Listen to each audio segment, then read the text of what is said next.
Did you receive any request, from the legislature to provide security as an ongoing situation there before?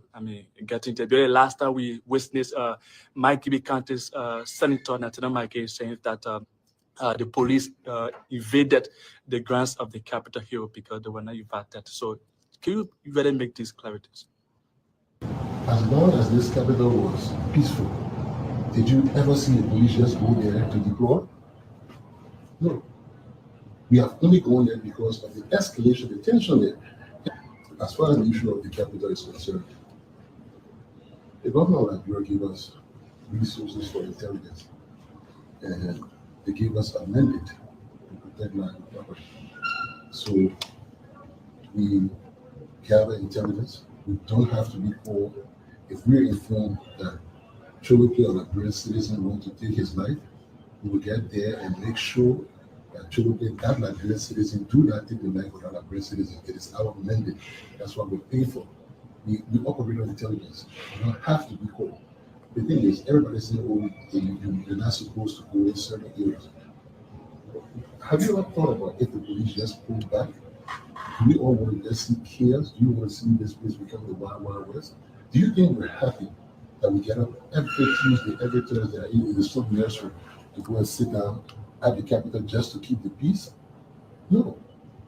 We do it because it's the right thing to do. It's the honorable thing to do.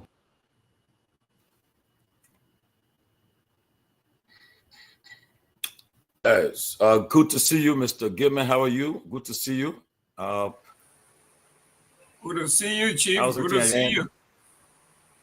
Yes. It's good to see you. That was the police inspector general. That's right, IG himself.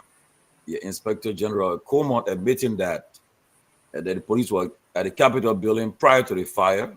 He also said that they had intelligence, so they deployed manpower to the Capitol building prior to the fire incident. And so the question I've been asked, where was the police on the night of the fire incident? And even Representative Koga is alleged that he made a call about to the Capitol building that very night. So the question has been, why hasn't Koga been called for questioning? And also why the police should not be held accountable for providing security at the Capitol building, and then the fire occurred on their watch. These are questions that the public and everybody is asking. But yet and still they have 3 persons in prison accusing them of committing a fire incident. But that's Liberia. We'll discuss that later on today. But I will start with what on my mind, Mr. Gilman. Something caught my mind. They say around 7 p.m. This is about 7 p.m. Monday night, New Jersey Senator Cory Booker took his place behind the lantern at the Senate floor and announced his intention to disrupt business as usual for as long as I'm physically fit, he said. The guy is about to break record. If the person that held the record for 24 hours, 18 minutes was the late Senator Tomalin. That's correct. Yes, he broke that record. But now, because he's still on the floor. Since last night, he's on the Senate floor, holding onto the floor. and I was had to leave the floor. It only takes bathroom breaks, and then somebody can come and one of his colleagues come and talk. He comes back. I was driving just now. I heard this guy talking. The guy is still on the Sunday floor. Yeah, he's still on the Sunday floor. He's on the Sunday floor, and he's still making his case. That's history, you know. I pray one of these days for Liberia to be like that, where somebody will get on the Sunday floor and disrupt business in the interest of the Liberian people. Where that person will say, well, as long as I have the willpower, the health to be here, I will sit on the floor, stay on this floor and disrupt business because of what's happening in the country. And he's about to make history, though. He's almost at a 20 hours mark. Because by 7 p.m., he will have made 24 hours. That's correct. He'll break Tom's Strongman record. But that's America for you, and that's why this country is the largest and the biggest democracy on earth. So we just on my mind, just observing what's happening in the U.S. Capitol. But before I go, let me welcome the great Sidiki Fofana, call him the great Diki of Africa, one of Liberia's best political minds, a man who I've known for many years, who understand the dynamics and dialectics of Liberian politics. He is here with us tonight to help contribute to the national discourse. So Sidiki is welcome to the closing argument, and we look forward to having an interesting interactive engagement with you as we all try to find what's happening in our country. But the argument, what's on your mind? Sidiki, what's on your mind? Well, first, thank you, my brother, for having me. Excuse me, Sidiki looked different today. He was here yesterday. No, not different. That about Siliki. They want a Sidiki. That's Sidiki. Okay. But man, Tomalin and the rest of you guys, it's great to be out here. I must start by, commending you guys for the fortitude. You know, I remember when you guys started this process, I sure many had thought that it was just probably a project that would have just lasted for a few time, but I'm so proud that how over the period of time you guys have become one of the major voices or center where Liberians can converge to discuss issues affecting our nation and put forward solutions. So I'm very proud of the effort. I'm very honored to be here today. I hope to learn a lot from you, especially from you, as one of Liberia's best, who have been in the business from down the line. And so we hope to share our own view as we move forward. But it's good having me, man. Thank you so much. Welcome. Thank you, Sidiki. Thank you. Chief, when you hear the great men and women of Liberia, when they praise you like that, they set you up, they come and hit you hard. But Mr. Geman, this man, let me tell you something now. This man, let me just give you a little bit about this man. Many people don't know. This man, he was the first, listen to me, the first national youth league chairman of CDC. This man looking at. The first national youth league chairman of CDC, Sidiki Fofana. He been around from the day the idea came about. So wow. you know where he comes from now. He been there. You know, he's not somebody where I'm telling you, he understands the dynamics of. I'm telling you, he's a major stakeholder when it comes to politics. If you negotiate in any kind of political arena, you want him on your team, man. I'm telling you, I know the brother good. Mr. Fofana, thank you very much for bringing forth a formidable opposition in the Republic of Liberia. So your legacy still stands, and it's something that cannot be erased. CDC has been there, is there, and hopefully the institution will make it such that it will remain after we have all left. Thank you very much for your service to the nation. Yeah, I think it was worth the effort that we remain proud of. I think I remember back in the days around 2003, 2004. No, yeah, 03, 04, around 05 when the country was getting off the war, and then we were about to go for our post elections. I think the general concern in the country was that people just wanted to evolve a process that could genuinely be able to address the needs of our people. And I think it was from that background that you have people from different walks of life. In fact, today, when I look around me and almost all of the voices you find today that are in our political space, at some point along the way where either came around the CDC. So it was just this big melting pot of national consciousness that we were trying to build. And so it was a very great movement. It reflected the desire of our people. Of course, obviously along the way there were hitches, there was some mischaracterization of the vision, but all in all, it was one that was intended to take Liberia at a different stage. And yeah, we hope that be the bedrock by which the vision will live on with those of our young brothers and sisters who may eventually take over, that the focus is Liberia and of Liberia.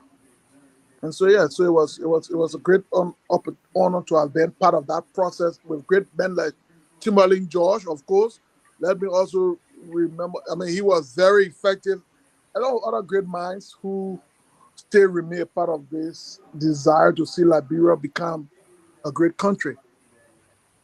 Well, and that's great because, you know, I wasn't there from the beginning. My evolution to the CDC came about in 2004 after the war. I was sent to Liberia with a late Dolo to go and help through the State Department for the DDR and the rehabilitation of the child soldiers. Okay. So it was through that time. And after a meeting, that was April the 4th, 2004, when I came from that meeting with Jack Klein at the old German embassy. Okay. I went to see a friend of mine, the late T.C. Gu. I went to his law office, and while we were hanging out, this taxi cab pulled up, and there's a gentleman that walked out of that cab. He looked just like Sam Unjoma. And that was the late Bacchus Matthews. You know, I'm a UPP person from way back.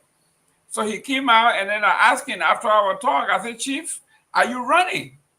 Then he said, no. So I said, well, but he said, but I have somebody that will be running. So I turned around and I look at TC. I said, TC, it got to be you. Then TC said, no. I mean, I'm a lawyer. I make money from opposition and I make money from imposition. So I don't want to be into politics. Then Baker said, I have somebody who would take us to the promised land. Young folks that follow us all the way through. Then I turned to him. I said, but who could that be? And then T.C. Goose said, he has his eyes on a young man by the name of George Weah. And Bacchus Matthews said, all of you guys from the power days, from UPP, you have to support Weah. So when the chairman emeritus said that, we all turned around and said, well, we never met who George Weah is, but if the emeritus says this is he, then that's how it's going to be. So this is how some of us became supporters of the CDC. We were not there when you guys were doing the formation, but those of us that came around because our chair emeritus says, this is my choice. This guy is going to take us to the promised land. That meant a whole lot. This is how I became a supporter of the CDC in 2004, 2005 when I left. Oh, okay. Okay. That's it. I see what all of you people. I see all of you people. All of y'all. Most of them, when they always siding with CDC. Now I see that. Nasty. Then I came and then I met Ben Fan and all of these guys who were there from the beginning. And for some reason, Ben is so toxic now. When he talks to me, he doesn't want to hear anything about CDC. And I said, you can cuss all you want. My connection with CDC has nothing to do with your beef. Yeah, my support is different. You call Ben Fine now, you'll tell you. Just cuss. There is a story that goes to say that when Barker Matthew had decided to support the CDC, he had convened a meeting of the progressive at the time and said, look, we have been in this struggle and I think we have taken it up to this point. We think, because you see, I think for him, the definition of the CDC and the was about the very same people that supported him all along, the ordinary people, the people from the slums and the towns and villages. So I think he could easily identify with that arrangement. And so he thought that it was just a continuation of the struggle that they had started many years before the CDC. So I think that was part of the reason he thought that was the way to go. And he spoke to most of the other guys who he thought that, look, let's ignore the personality, let's focus on the vision. There has been our vision. Many of us have gone to jail, many of us have lost comrades along the way, but let us keep up the fight. I think that was from that background that he came. But again, it's understandable that along the way, some of our colleagues, some of our people who feel disappointed and have reservation. That is why it becomes very important that the CDC must approach its recalibration very intentionally and intensely, to be able to address some of these things, not necessarily the individual disagreement, but those fundamental value systems that shape the party's formation, but most importantly, to reestablish the party's general focus. So I think it's from those points that some of the comrades raised these concerns, and I think we that's something we can't dodge. We can't put on the carpet. We have to approach it. We must intentionally discuss it. We must find solution. We must find clear vision roadmap going forward. Hopefully, we can do that within a reasonable time frame. But it's something we have to do. I know before you go to Mr. Peabody, one of the things that he told us, and I wasn't ready at the time, was you can't preach change and sit in Florida, Jerome. You got to be on the ground. And here I was not ready to go on the ground. So I told Ben the same thing. You can't sit in Vancouver, you can't sit in Canada and expect things to happen. You have to be on the ground. If you look at Tomalin, Ben, we can say all we want to. If you are not on the ground, okay, the Jewish people call it boots on the ground. If you don't have your boots on the ground, you can talk all you want to talk. The Basserman has a parable. He says, if you don't have that bull dog or that hunting dog to hunt, if the billy goat can do the job, use it and get the job accomplished.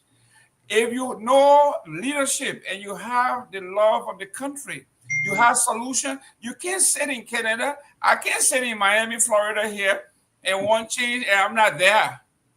You have to be on the ground. And I told Ben the same thing. You can't sit somewhere else and dictate to the force on the ground what to do.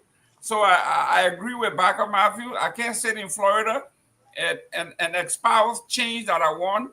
And I'm not on the ground. I'm not, my skin, you don't have a skin in the game other than talking what we do here. I yield to the chief. This is fantastic. And I just don't want to take chances. Well, I want to welcome to all the heavyweights on the show tonight, though. It must be an interesting show tonight. All the heavyweights. TCA CEOs, and all of them here tonight. Everybody here. Just from Liberia, fresh from the motherland. Oh, he's back. He's back motherland. He would tell us some of the experiences he had there, and then of course, you know, the uncelebrated man, Ben Sanvee. So I see why our number just going up now. You got to drawing the viewers are getting higher because all these celebrities are here tonight. Of course, the progressive, on the CM progressive, J. Victor Nangwe is here too. So we'll have an interesting show tonight, guys. Welcome. But before I Peabody and Ben come, let me just we'll talk about the bad. That's all the good news about the government today first. I just got a good news from the Minister of Foreign Affairs. They said the Minister of Foreign Affairs, Her Excellency Sarah Besdo Nyanti, has opened doors with Burkina Faso in a socio-economic effort to create employment for Liberian youth and women. On Tuesday, Liberia's foreign minister received a high-level delegation from the Republic of Burkina Faso. The visit aimed at enhancing Liberia's textile industry and creating more jobs for local cotton growers. Is that a destination? Is that the delegation? Yeah, it's a delegation there. Yeah, it's a. No, sorry, I'm not taking a dig. I'm just asking. It's a significant advancement towards Liberia's arts and culture and comes on the heels of the visit of Foreign Minister Besdo Nyanti to Burkina Faso, where she invited her team to come to Liberia to enhance the textile industry.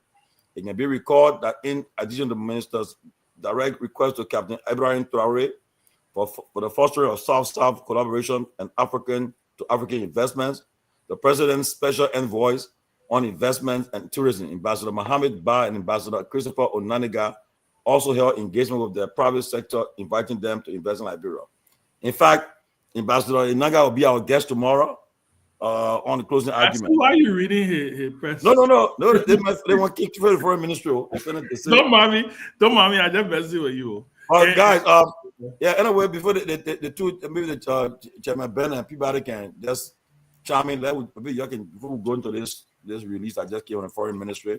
Let me hear from the two great men. Well, I mean, it's good to be here. I saw my friend Sidiki, obviously, been running around. Sidiki, you twisted, so I don't know. You have to change your. Yeah, man, your whole thing, you know, I've been on this thing for a long time. No, Sidiki, that's my investor, so I have to come and say hello to him.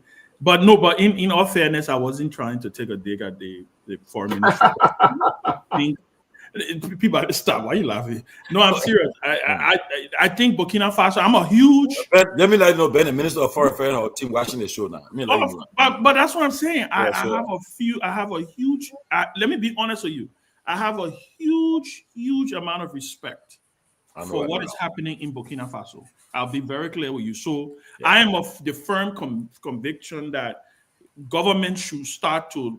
You know, I know people say, oh, the military government, all kind of things, but at the end of the day, he's moving the needle on development in his country, and I think we need to mimic some of that. So if there's a delegation as a result of the foreign minister's visit, we welcome the delegation. I was just asking because when they posted the picture, I was trying to figure out what is that what you were alluding to?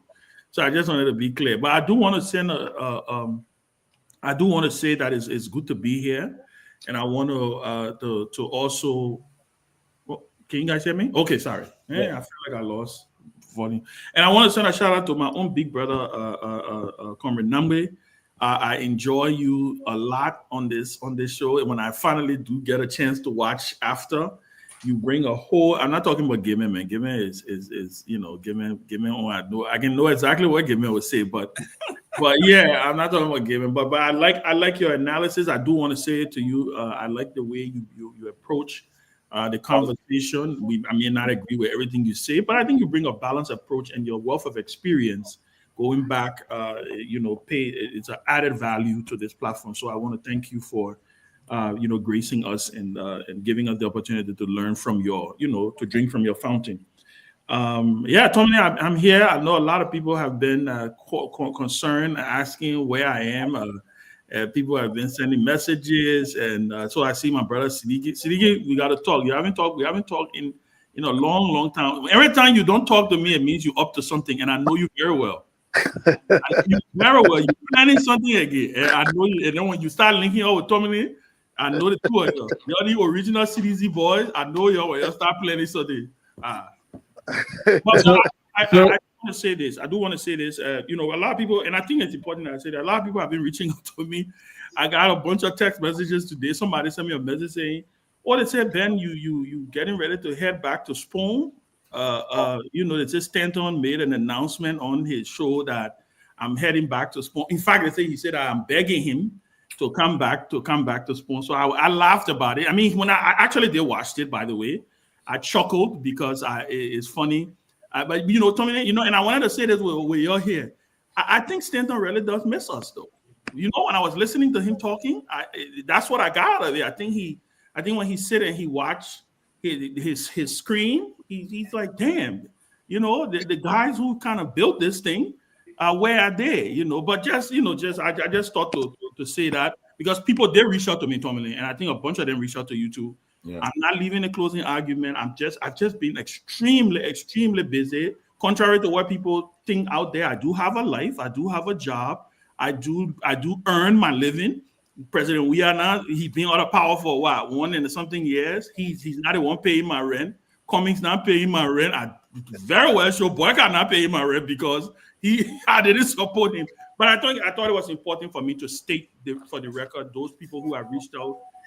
You know, that I'm here. I just, you know, we're popping when we can. And plus we have a great amount of panelists who, you know, who are holding the fort down. And like I just shouted out Mr. Namwe, I'm so happy when I watch. Sometimes it's good to be the viewer than to actually be the person who out there talking. But I thought it was important.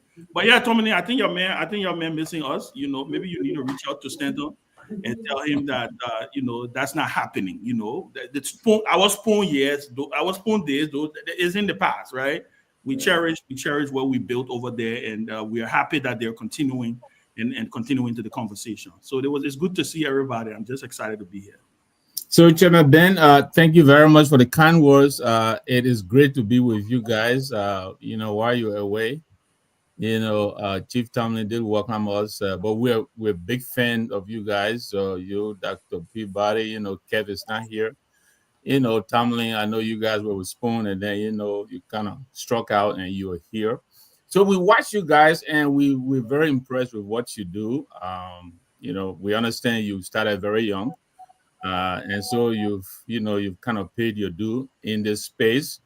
And so when you're talking, you know, we know the kind of experience that you're talking from. You know, all of you guys, you have very impressive backgrounds. Tomalin himself, he won't say so, but we know he's deep inside the belly of the CDC, you know. But, but it is an honor to be here with you guys. We just want an opportunity. We think too many people are trying to tell our story, you know, the progressive story. There are a lot of people who are beginning, you know, the revisionist historians are beginning to sound as though tackling and taking on the TWP was a mistake, and that we started all this, and because we started all this, look where the country is, and we think we need to come out here and explain to our people what was before the 1979, what has happened after the 1979, where we are today, and why, for instance, a George Weah can be president of Liberia today. If Joseph Boakai can be president of Liberia today. We think our young people need to understand this. If you were born in 1979, today you're 36 years old. These are the people who are actually running the government now, but do they really understand how this space really was created that we're all enjoying today? We think people are beginning to take this for granted. So every opportunity we have, we think we should come out and you know, try to brush up our young people. So it's an honor to be here. Before you go further, let me, and I keep saying this, Hundreds of billions. To host a show of this magnitude day in and day out for 1-2 years nonstop, you guys deserve a break. Thank you, Jerome. Every time I come on here, I tell them, if you can help out. If you love this show, help out, because these people got families, they got children, they got bills. Look at Honorable Peabody has to sneak out of here, go to Liberia to do things, which is an extension of the mindset of providing information services to our people. So to sit here for a whole year without spending time with your family, you can't go on vacation. So when I come here, my service is to give the guys a relief. Take a week or two or refresh, come back better and bigger. Okay?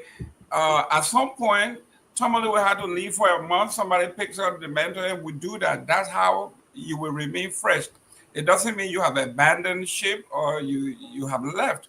But folks have to know that this is like babysitting. I understand it because I'm a business person. When my bus driver doesn't come in, if I can, I will drive the bus. Mm-hmm. The last time the maintenance guy, wife had a problem, he didn't come in. I was getting guests. I had to come in here to make sure the floors were clean, the bathroom was ready, everything was ready before my guests arrived.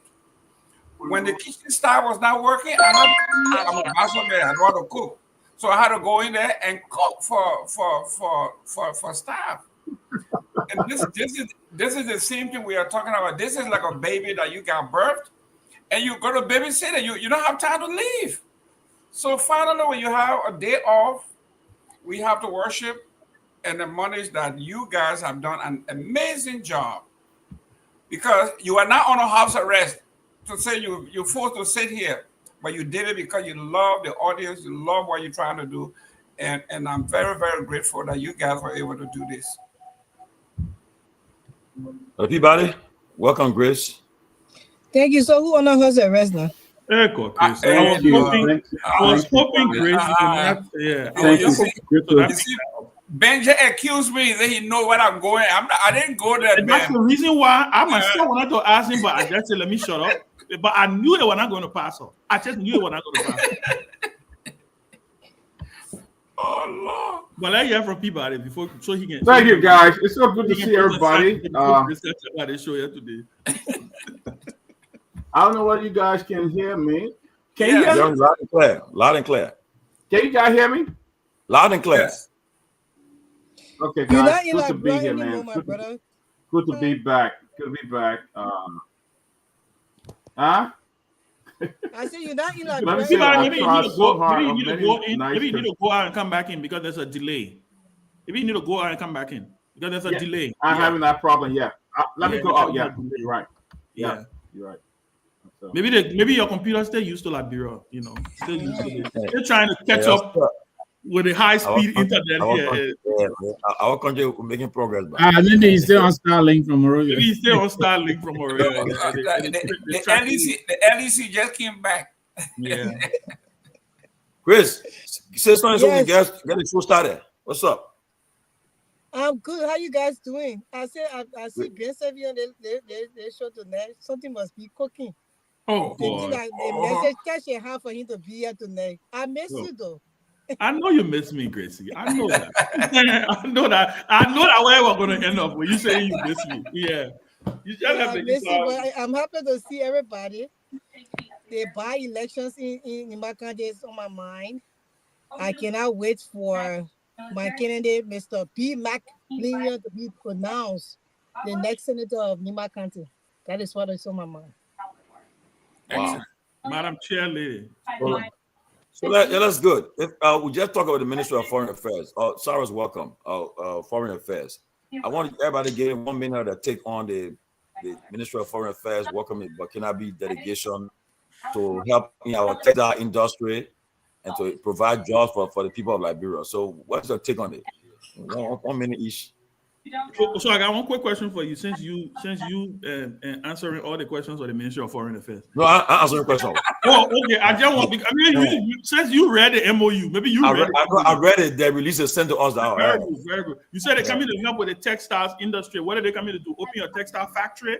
Are they taking workers from Liberia to go working in Burkina Faso? What is this? What is this about? I mean, because the press release is vague. I saw it. The good thing is that the ambassador for tourism will be here tomorrow. He'll be our guest, and so at least we'll be able to go down or get more information on that visit of the Burkinabe delegation. So I'm sure.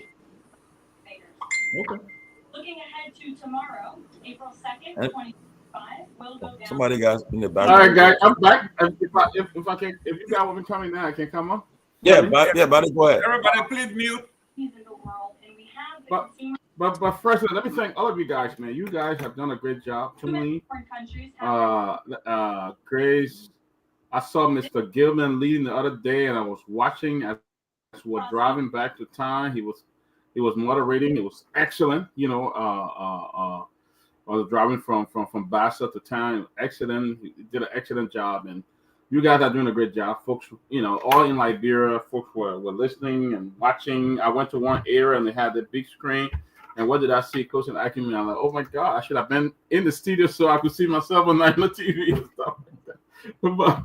But look, guys, you guys have done a wonderful job. And like Mr. Gilman said, it's not easy to sit here every day and do this show. Sometimes you come here, if you didn't eat lunch, you will not have it. But once you get on this show, you're not gonna have time. So sometimes when you see us block out and go, we're trying to taste 1 or 2 spoons to get back on the show. So this is not an easy thing to do. It's not an easy job. It's really not.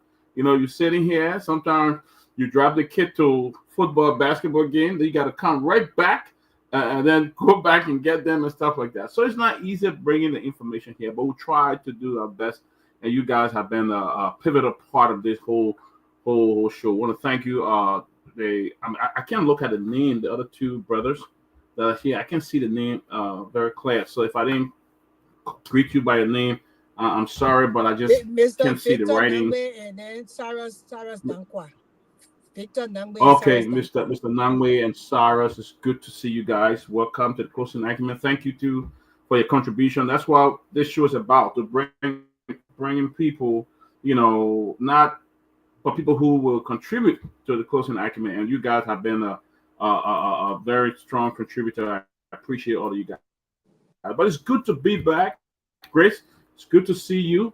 Chairman Ben, it's good to be back from Liberia. It was for me, my part, it was a very successful trip because I was on a charity mission, and I think we accomplished a lot there. The last 10 days, going to Nima, Bassar, Bong, around Kidman area, all of that. It was very successful. So, most time when you give back to your country, people think you want to be a representative or senator or something like that. Not always the case. Some of us were called to do certain things, and that's what we always do. But I'm not into wanting to be a representative or want to be a senator. I just felt that growing up, some opportunity that I didn't have, so I'd rather share with other people so they can have that opportunity. But it's good to be here. Liberia is still, I think, 30%. I really, it's a whole lot going on. There's a lot of division. There's a lot of hate, going on in the country. And, but we'll talk about that more. But again, good to see everybody, guys. And I can close and I can. Can you put your phone on mute? Somebody. Yeah. So anybody got anything to say about quickly about the Burkinabe delegation? Then we can jump on the president. He made a stop today on Benson Street, buy some produce. We'll talk about it too, but we'll move on to the other issue. Tomalin, I think I would like to say something. Okay. Even though I'm not too sure you provided sufficient information surrounding the purpose of that visit, but when you have been around government for a long time and you see these things just being repeated, it only then say to you, how disappointing it is that our leaders approach the issue of investment and job creation. So first of all, is that a bilateral or multilateral agreement between the government of Liberia and Burkina Faso? Is that an individual who coming to invest?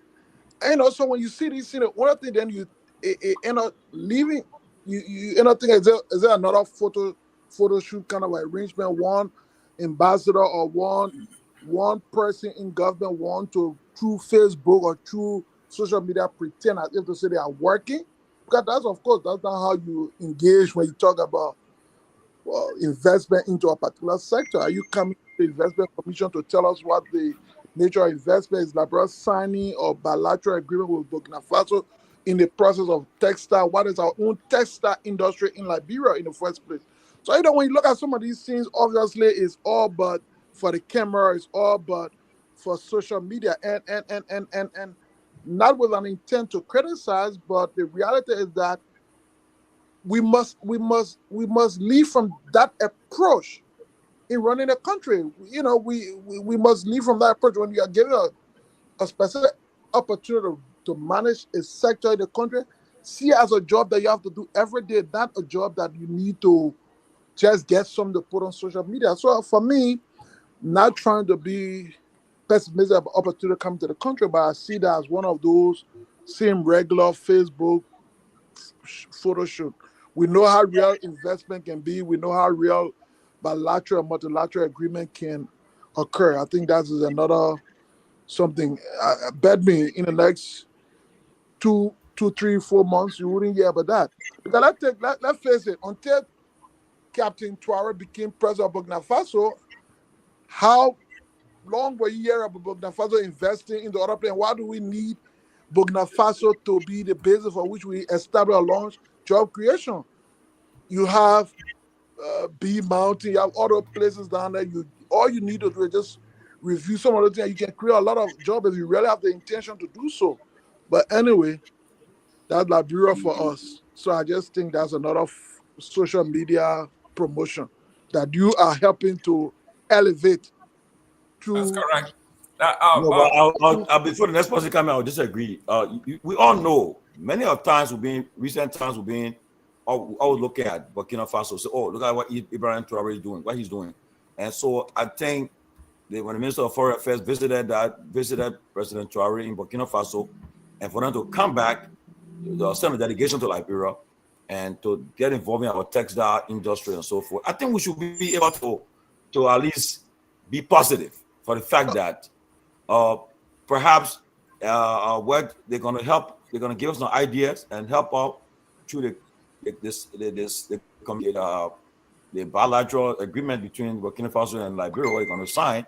And perhaps we're going to take it from there. And I think it's a positive thing that happened in Burkina Faso. And so with them in Liberia, they need to tell us what they are doing positive, that everybody praising them, so we can emulate them. So I think But let me push back. Can I push back a little bit on that? Let me land. Mr. George, I think I told you I'm about to land. The spokesperson for the foreign ministry. No, I spoke, man, but I George, listen. face your camera. You're off camera. Go in the middle. There you go. Thank you. No, once your face for the. I won't push back. I believe that. Let's see what happens for the meeting tomorrow. For the meeting in Liberia, I'm sure we'll sign some MOU. From there, we'll read the MOU and see what happened. But I think for now, can we see the delegation picture again? Mr.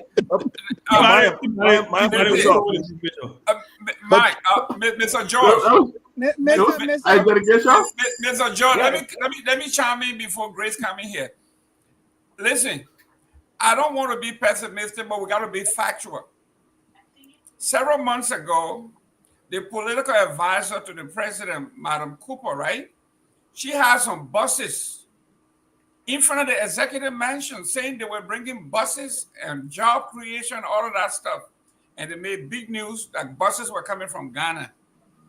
And you know how that materialized. You saw yellow machine being paraded in Monrovia. That took the headlines. And you know how that ended. The particular Minister of Foreign Affairs were on national TV with a scholarship program, a scholarship scheme that was supposed to give scholarship to thousands of Liberians, and even went as far as taking money from these children. It turned out that it was a complete scam. We have not seen any legal documentation that binds Burkina Faso to Liberia. Liberia does not have a textile industry, so we cannot be enhanced. We want to look at the language. We don't want to split political hair here. Do we have a textile industry that can be enhanced by Burkina Faso? No. So you cannot enhance what you don't have. I also remember in Grand Bassa County, the same Unity Party came up with something called BRE. BRE came to Grand Bassa County and we celebrated. And all of a sudden, BRE just disappears. So here we are. This minister that gave us this scholarship scheme, one of the biggest one that I've ever seen lately, she sold us that. She has come back again with this without a corresponding document that you and I can look at and say, this is what the deliverables are. This is the timeline, and these are who are responsible. Until I can see that, this is a beautiful photo op that we are not buying. Thank you. Tony, can I say something, please? Go ahead. Yeah, I wanted to push back a little. Oh, sorry, Grace. You haven't spoken. Sorry, go ahead. Go ahead, Grace. Yeah, and let me tell you, when a woman right now on the platform, when I want to speak, you have to give me the leverage. Mr. Gayman, please, next time, can you just give me that leverage? I'm sorry, there go the woman car. Go ahead. Yeah, we play. The only woman on the platform too. That's right. Play if I have to. So, but I want to push back a little bit. This government, look, we'll be talking here. We're not speaking civil English. The people, people to us say they put in can have the TV watching on. The government can lie. These people are a bunch of liars. You hear when anything happens in the country, they want to distract. Then they start to bring other things so the people can forget because too many things happening at one time that they're lacking. So as soon as something happens, they want to distract the people from focusing on the thing that's happening. They come with something else. You know, I offer women leadership, but I offer women leadership when you have the experience and you can do the job. When you are a woman and you can't do the job, we don't see tangibles. I don't care about women leadership. When it comes to leadership, men and women will be put in the body, will shake it, and they will pick the person who's supposed to lead the country, whether it's a man or it's a woman. The idea that person will be able to do the job and do the right thing by the people for the country. Then we'll say, okay, we put this woman in because she wants to do the job. Sarah Bessler Yanti have been doing one flop after another flop after another flop. I sat on this very stage and I told you from the beginning get-go that this woman, her relevance experience is not compared to being a foreign minister. I lay my every information out there. People can't. I mean, oh, she woman. She talking about woman. No, they have men or other women that could be in that position and do great for the country. There, Elon Musk, other fake news she brought again that the president was in consultation with Elon Musk. Now Donald Trump took over. Elon Musk is in real power now. We have heard nothing concerning him doing anything for our country. So there's one. A flop after another flop after another flop. It's getting too much. Go and sit down and do your job. Straighten up the foreign ministry because it's not even straightened up. When you go there, Barbara still going on to get passport. Make sure you have the processes aligned, that people will go to that place and do what they're supposed to do in peace. Now the people who got money on the first line and the people who poor can't even get their passport and stuff. So do those things. All these different. Why are we doing a textile? The people won't eat. They're hungry right now. We're not thinking about textile. Although you're telling us that textile will bring jobs to the country, you don't even have the layout for any textile industry to enter Liberia. So what come with this? Our people are tired. They are hungry. They want something relevant. You did not know how to do the job because you don't have the relevant experience for that particular job. Ome Bwaka messed up again by putting a woman who don't have that experience to actually execute on that particular position. He needs to rethink and appoint another person in that place. Thank you. So can I? Yeah, I wanted to say. Listen, I think there is enough frustration going around. I think listening to the country and listening to people on what's going on back home. Some free advice to this government. I think one of the things, and that's the reason I asked the question, and I wasn't trying to say, Tomalin, you working for them. I mean, but you the lead host. So I was asking because we had not seen the MOU. I thought you had seen it, but apparently you probably have not. And you were just reading the press release, which I saw, by the way. And my first reaction when I read the press release, I thought it was extremely vague. The first question that came to my mind was, what is this program? Is this program taking Liberian workers to Burkina Faso? Is this program, this Burkinabe investor who the minister was standing with, is this minister bringing a textile factory? But then Grace highlighted a very strong point. If you're bringing a textile factory into Liberia, have we solved our electricity problem? One of the reasons why we have not been able to industrialize and the skill that we need to industrialize because we have an electricity problem in the country, right? And so I'm looking forward to hearing from Ambassador Onanuga tomorrow so that he can be able to give us some meat on this bone. But my advice moving forward is maybe they do need to slow down with a little bit of the portraying of the photo ops and stuff like that, because like everybody has said, there's been numerous of false starts. There's been false starts, and sometimes false starts are okay because people are able to learn from it, right? The only thing I would say is that we do want progress to come to our country. We do want to see people, we want to see our people get jobs. We want to see our country get industrialized. The thing about Burkina Faso, Tomalin George, is that Captain Traore is being intentional about the things that he wants. He is intentional about the things that he wants. The other day I follow him on Facebook religiously. Everything that he's doing, he is very intentional about it, right? So I think that is where, if I were to advise the government on how to engage Burkina Faso, is maybe to figure out a way where we do some kind of a peer exchange to find out how he's doing, what do we need to do, and what foundation we need to lay. Because I'm not sure if Burkina Faso has an electricity problem. That's the reason why they're able to go onto the industrial scale. That's the reason why they're mechanizing their farming, and they're providing jobs opportunity for their people. But I don't want to shoot it down. I don't want to say, well, it should not come. I do agree that we do need to look at new frontiers, but we have to be smart in our diplomacy. We need to now start to develop smart diplomacy moving forward in Liberia and start to protect Liberia's interests and what is going to benefit Liberia, right? My last thought on this will give an example. Typical example. The Crown Prince of Saudi Arabia, right? Mohammed bin Salman, offered to build, I think, 100 mosques in Burkina Faso. Traore told him, no, I don't need 100 mosques. The resources you're going to be using to spend to build 100 mosques, maybe let's pivot it to education. But let's fast forward. Possibly, I'm just trying to figure out, do you think maybe if Mohammed bin Salman had said he wanted to build 100 mosques in Liberia, we would have the goals to say to him, no? We probably would be like, yeah, bring that 100 mosques. So all I'm saying is, if we want to work with Burkina Faso, I think there's a lot of things we can share, because I don't want to say learn from them, because they're like a little brother to us, right? But I think we need to redirect our diplomacy and our foreign policy. And I'm looking forward to hearing what the ambassador will say tomorrow as he expands on this potential opportunity for the country. Anybody else before we move on? Yeah, I like to chime in. I just think we should give it a chance. Yeah, go ahead.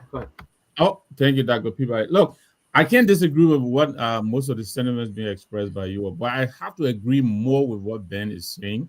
There's a lot happening in Burkina Faso, and success, when it rubs on you, there's a tendency to take a little bit of it. It is possible that what is happening in Burkina Faso, some of it could rub on us. So that way, I think it's a good thing if we are in contact. I listened to the foreign minister a few days ago. She met with the Senate Foreign Committee during the reported draft policy by the U.S. government to put some countries on a list, categories. And then she was emphasizing that now the continent, Liberia being a part, are beginning to emphasize the South-South cooperation, because the U.S. now is becoming unpredictable.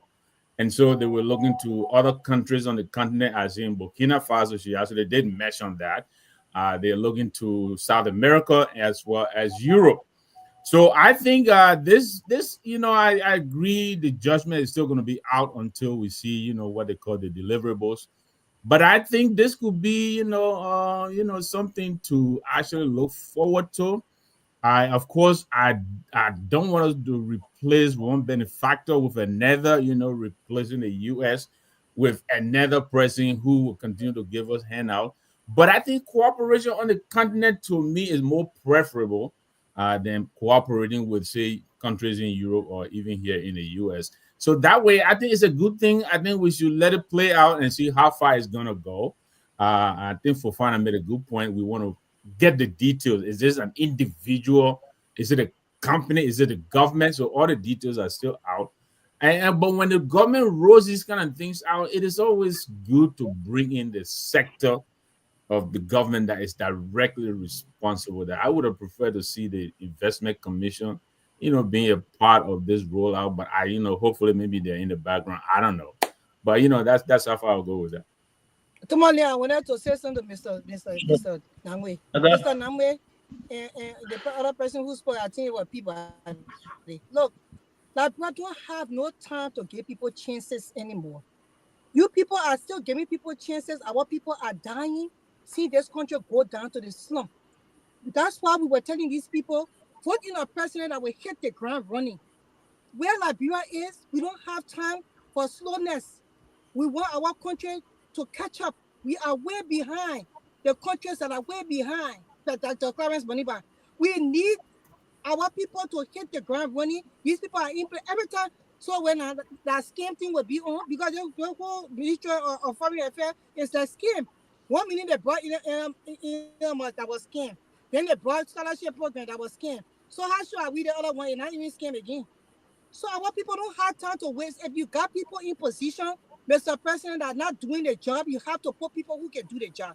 This party sentiments you have when people get go on Facebook and do propaganda for you because of elections, and then you win, and then you hold the country stagnant.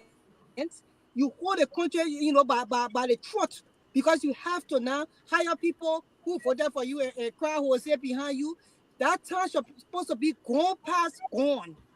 We need people in those positions to execute in a way that our country will survive and develop, and our people will have a chance in this life. People are dying in the interior for not drinking clean water in 2025. We don't have time to come West Time, let's give her a chance.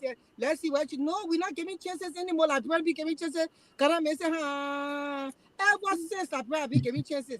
We tired giving chances. We need people who can do the job to come and do the job. That's what we need. Ome Bwaka, we are telling you, our country has digressed. We don't want to hold anymore. Our family people there, our friends in Liberia, they are dying. One of my good friends, when they say in school, were on top of things. Smart girl. For her to even text me and say, Grace, can you please send me $100, man? I even eat soup for a week now, be eating dry rice. What is that? Then we should can't give people a chance who already came and boy live their life. They go down and they didn't want to do the poor job. We ain't giving nobody a chance. He needs to rethink and put somebody there. I bet you will come by here and tell us the whole test thing is a scam. And we here. So, Grace, I totally agree. This government has at times gotten off, in fits and starts, and sometimes even some false starts. But look, we have them here for another 4 years. I don't think we wanted to stop trying. I think they should keep trying. Yes, they will make the mistakes. We'll tell them, but if they're doing something that looks like there's some prospect in it, I think we should let it play out. I don't think we should tell them to stop. So then why we told we have now? Because people said they knew everything. These people said they were rescue mission. They have both people. They make 40 years in government experience. And now he now buy $1 million car. We even know who the price. They say I not come out to tell us how much they may pay for the car. They feed it.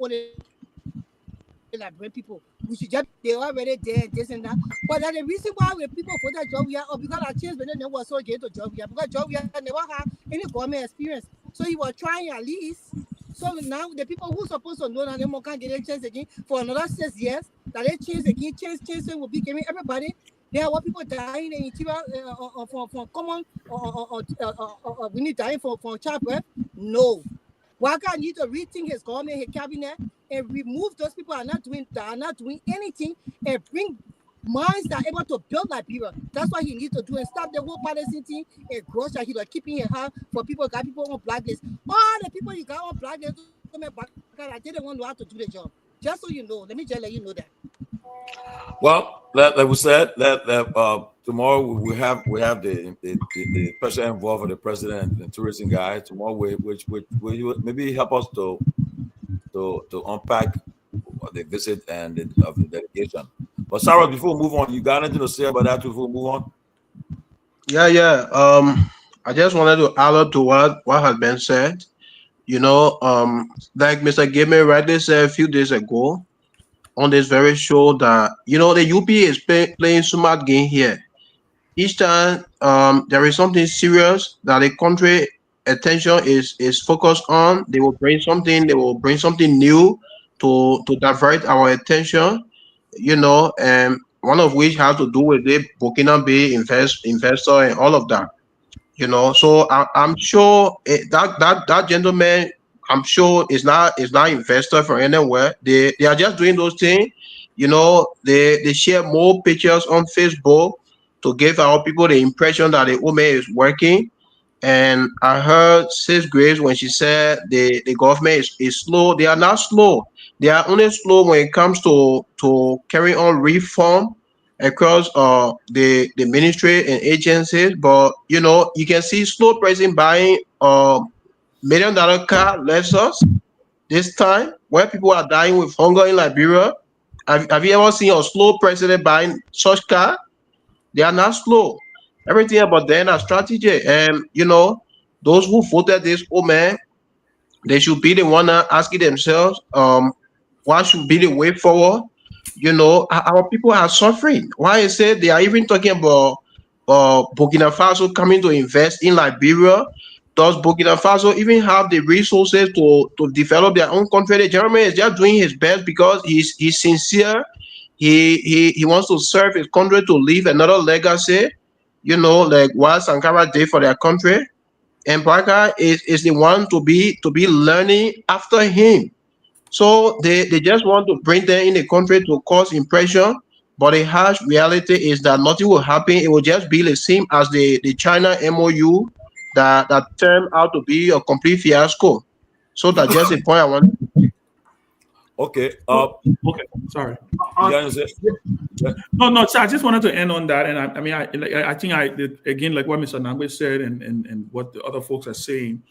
Look, whether we like it or not, and I think that's where Mr. Nangwe is going with this, is this we still got 4.5 years, or another 3.5 or 4 years before we get into electioneering again.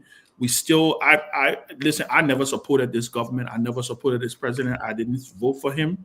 But hey, do I want him to fail? No, I don't. Because I don't have 6 years to waste, right?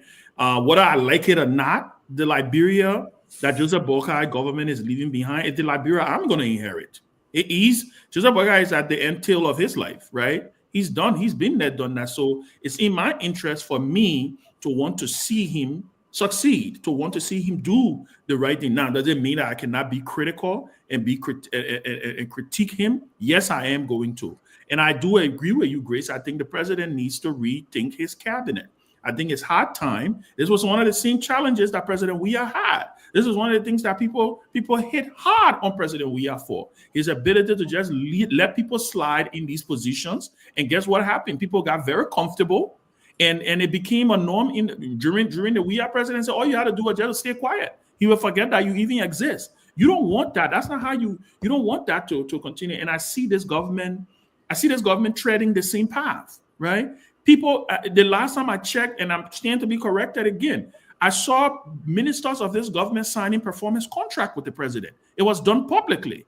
The president should review those performance contracts. Did they deliver? What percentage of what was the percentage of the performance contract that they have delivered on? When you get a job and you sign a contract with your employer, if you don't deliver, they show you the door. They don't sit down and say, oh, so that's why I probably agree with what Grace is saying. This is not about sugarcoating or babysitting officials. There is not enough time. But again, with that being said, this is what we have. The only person who can make that call is the president of Liberia. That is the reason why the buck stops with him. We didn't vote for Sarah Beslo-Yanti. We didn't vote, the people who voted now. The people who supported the Unity Party did not vote for any minister in Joe Boakai government. They voted for Joseph Boakai and Jeremiah Kuhn. The responsibility is on them to be able to make the shift and to be able to make the pivots they need to make. But I do agree there's been a lot of false starts. I do agree there's been so many things that have happened over the last 15 months that it is a wake-up call to be able to stand up and say, hey, we need to hit the reset button. And governments take this for granted. By the time you look, elections is right at your doorstep, and then you start to be on the defensive. But we wait again, like I said, I'll wait to hear what the ambassador will say tomorrow, because I'm interested in knowing what is in this deal. I want to know what they're bringing. When you say the textile industry, we don't have a textile industry in Liberia, at least that I know of. If there is one, y'all let me know, right? But I want to know what is in this. Are they taking Liberian workers to Burkina Faso, or are they coming to open a textile factory? Those are some of the questions, and I will make it my duty to be here tomorrow to ask him those questions. Everybody has said, everybody has spoken, but let me also say here that I want to wait and hear and see what they're going to say tomorrow. I just want to wait and hear what he's going to say tomorrow. Hi, this coming, Burkina Faso textile industry, a country who's pretty much recovering as well. Burkina Faso is recovering, like Sarah said, but if Burkina Faso can even support their own citizens and the opening textile industry, or is that a business person in Burkina Faso that want to come to Liberia and really invest? You talk about half-hour delegation. I'm not going to question it. I'm not going to say anything. I'm just going to wait tomorrow and see and get the information before I come over and talk. Mr. George, real quick. Yeah. You noticed that yesterday we had a major fire. That fire blackout at the airport, which is a major information, major issue. You see how they have changed that subject? Yesterday we were talking about it, a major issue. National security, our international image. You see, we are not talking about it today. We're talking about possible textile. You saw Joseph Walker in the street. Listen, I think Chairman Sanvee used the word intentional. When we're talking about distraction, they have done it. Here we are, instead of talking about a plane, SM Brussels, landing in darkness, with lives on the line. We should be talking about it, and we're talking about possible. So you see how the strategy works. They have changed the topic. And we are smart enough. This platform is smart enough to know that, yes, you can bring all that, but we're still going to discuss the issue that is actually affecting our people. Because if my wife or my children were on that flight yesterday, I don't care what textile you bring to this country, what industry you bring to this country, there will be questions that you will have to answer to me. And this is where I stand. Thank you. Well, this morning I listened to the Minister of Information press briefing, and the minister, he said he was on that flight too, and he talked about it. But again, like you say, it's not much. In America, if we're in a great country, such a thing happens, it's a big thing. The president always speak. So today, I don't know what is distraction, but let's put Myean play the video of the president today. People are saying that, some critics are saying that it was when he went to a local restaurant owned by my own niece Tanji. He went to the restaurant for lunch with some of his friends, and from there when he came from the restaurant for lunch, he walked on Benson Street. But yeah, you play. Let me see.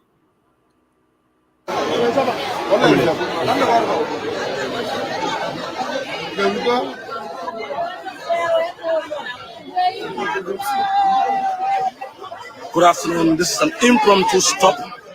His Excellency Joseph Boakai made a stop on Benson Street while departing on lunch this afternoon, and he's right here on Benson Street. He's purchasing some groceries. The president is here with a team, and they just happened, by the way. He decided to stop here and pay a visit here. We're on Benson Street, Central Monrovia, with smiles on his face, interacting with his people. His Excellency is here.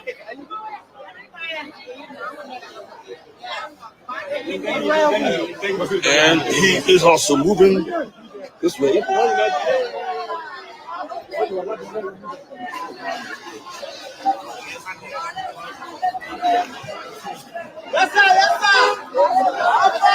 He's speaking, and we're cheering crowd here, cheering for His Excellency. So, ladies and gentlemen, this is just an impromptu stop. His Excellency Joseph Boakai made a stop on Benson Street. He's interacting with the grocery sellers here, the women that sell vegetables and groceries on Benson Street. and I'm here, and we decided to just go live, and we have cheering crowd, applauding and singing songs of praise to His Excellency. We got one celebrity supporter here asking for pineapple.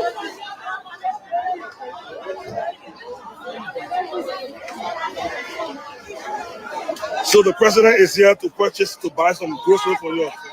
Are you happy to see the president?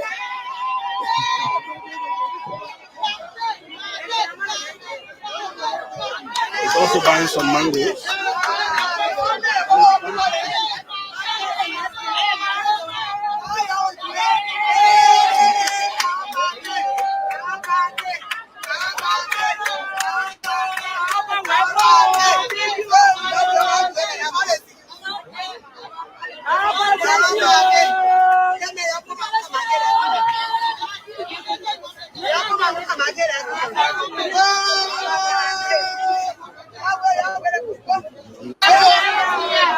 So the president can buy for you. How you making your feed today?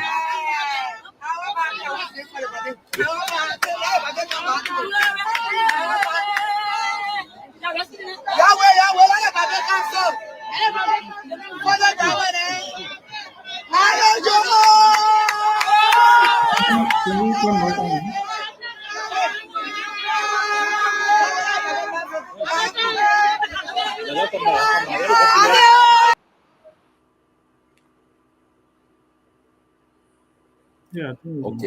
Okay. Yeah. That was the president. After he left a local restaurant, he went to he stopped on Benson Street. Now, there were a lot of talk that came up. Some people said it's distracting about the car issue, the fire incident, the legislative incident at the airport, whatever the case. But some people say, well, the president is going to the people, meeting the people, engaging them.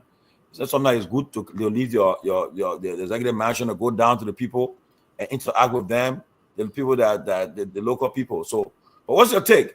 What's your take on this from local restaurant to the market to buy some food? What's your take on it?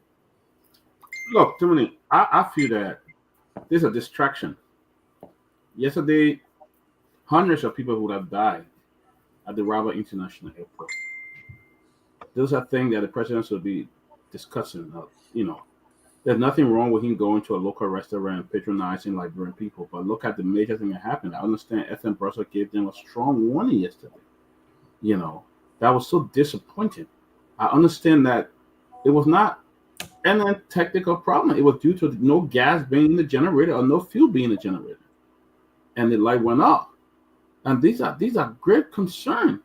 So I mean, he's the president of Liberia. He can go to the people, he can go around, eat and stuff, but that's something he should have addressed. We should have got a major statement from the executive mansion today about what happened at Roberts Field yesterday.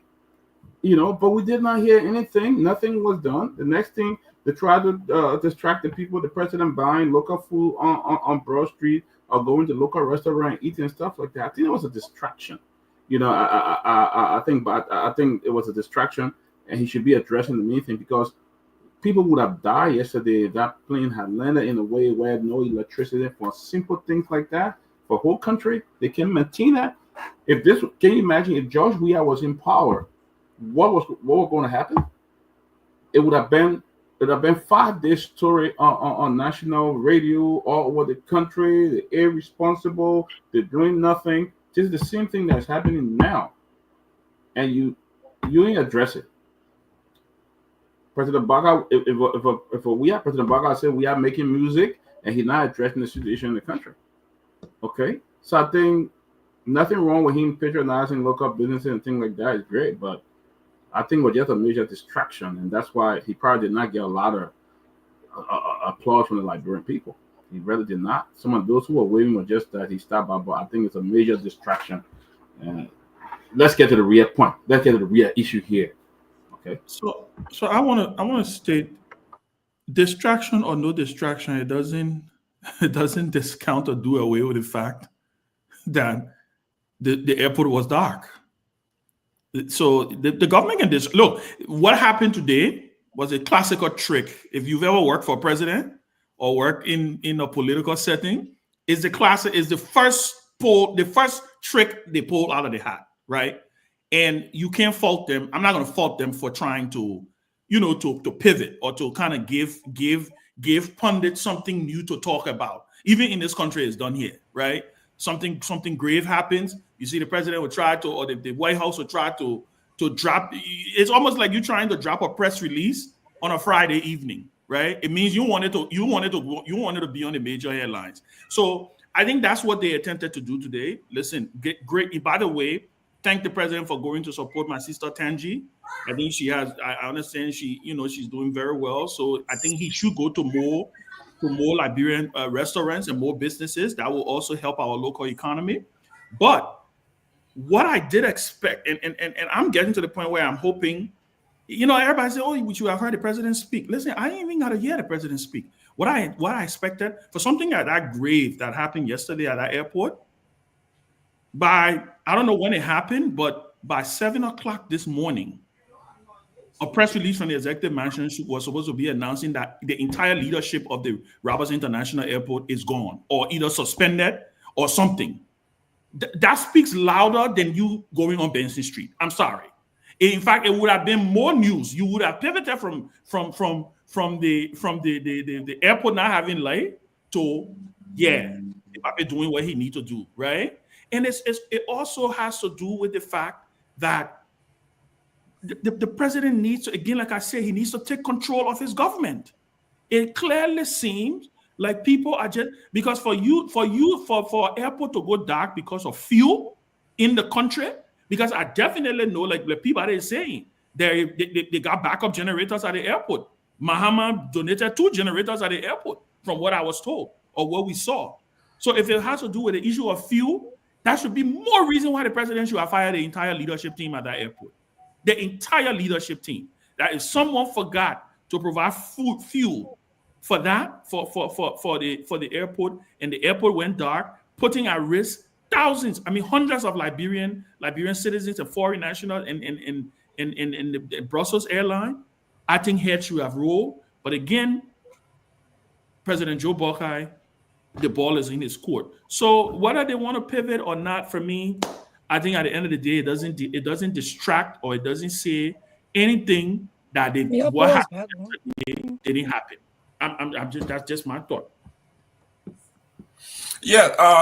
Okay, Tomalin, so I want to come in. Yeah, go ahead. I don't want to get in trouble. Go ahead. Right. Yeah, you sure don't want to get in trouble. But look, I would say that's why I want to come to the screen so I can look at my face. Good. I don't get, Liberians, we are not truthful to ourselves. This president, when the pivoting thing, they are not good at it. So you need to get a whole strategy team to show you how to pivot. Because Ben Sanvee just told you it. That was, you could hire him for a contractor. When you want to pivot, you start to focus on what really happened and what can you do to change the situation. Those people were traumatized yesterday. You never said anything, and you go to a restaurant, or a local restaurant. The person who owned the restaurant friends, so they put him, their best friends. So therefore, it was not local for a lot of Liberians. So let's just say we happy that you supported her. That's good, but it's not local. This is connection. If you just went to Lapabido, then we're going to say it's local. Let's just be clear here. So the part you did, it was all another way to pivot, and it was planned, and it's a shame on your government again. Although you went on the street and bought some 1 or 2 things for those poor people that you bought something for, but maybe you could have donated to their businesses while they were on that street instead of just buying from them. Donate some money to the market, we may help them. So at least they say you did something different. So the government is not good. They want to try. I still cannot fathom how these people were so much. They broke people of Liberia. That they were coming into. Somebody can you mute your phone? If you're not speaking,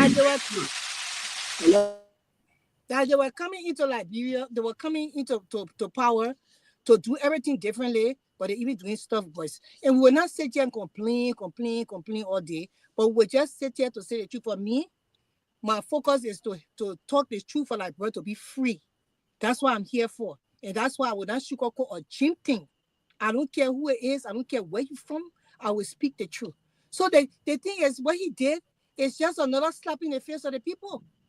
That's it. For people to be traumatized from that kind of thing that happened to the airport, and then you go passing around the street and I'm like, oh yeah, you there or trying to support a local restaurant or business, whereas we know the contacts. That was not in their support. We dare you to go to another restaurant where you know the woman from nowhere and she got no connection in the government. Then we'll say, yeah, okay, Joseph Baka did that. So I just wanted to put that in there. Thank you. And I think the real issue should be the one that be addressed, because we saw the journalists even forcing the people. You're happy to see a president. When people are happy, they will show it. It's not something that you can see happiness. When we see happiness, we know it. When people are excited, they're very happy. I mean, the journalists don't have to be that. Oh, you're happy to see a president. Oh, you're happy to do this, happy to do that. But I think what happened today, it's a great thing the president went out, but I think it's a distraction. I mean, we had a major issue in the country, and I understand staff even from the U.S. Embassy were on that flight yesterday. And what happened yesterday again was one of the most disgraceful things. No technical problem, but a few. And John Mahama, businessman, who normally provide the plane for them to fly on, gave us 2 generators. And that's why it tells you we're not ready. We rely on foreign people. Those should be a priority of the government. We should not rely on people to give us the generators. Those should be a priority. Those things should be a priority of the government, and we should be able to buy those things and have it sitting waiting. For a whole country to sit there and to no feel, damn, it's more like my little son forgetting to do something for me. But my son don't get paid. You have people who are on salary and getting paid for this thing, government official who should be checking on these things. They're doing nothing. And then you get up there and say you go and buy local food to eat. And the people are going to die yesterday, that local food are going to save them. What a shame. What a shame of this government. That's what I keep saying. When you get to the president is old. I mean, let's be realistic. He's old. He disconnected from a lot of things that happen in the country. I mean, can somebody turn on? Okay. Mute. Somebody mute. Yeah, it's a lot of stuff going on. There you go. I mean, he's really disconnected, because a strong leader will make a statement or take some disciplinary action. We didn't see that happen at all. Who's in charge of the generator? That person should be fired. The maintenance person for that generator should be fired immediately. SM Brussels is our only main international partner that have been with us for a very long time. The last time, again, there was no light at the airport, and they had that problem. They had to go back to Sierra Leone, and then it was raining yesterday with all light. And if SM Brussels stopped going to Liberia because of that, we done. How will you have other international flights rather want to explode Liberia airstrip and stuff like that?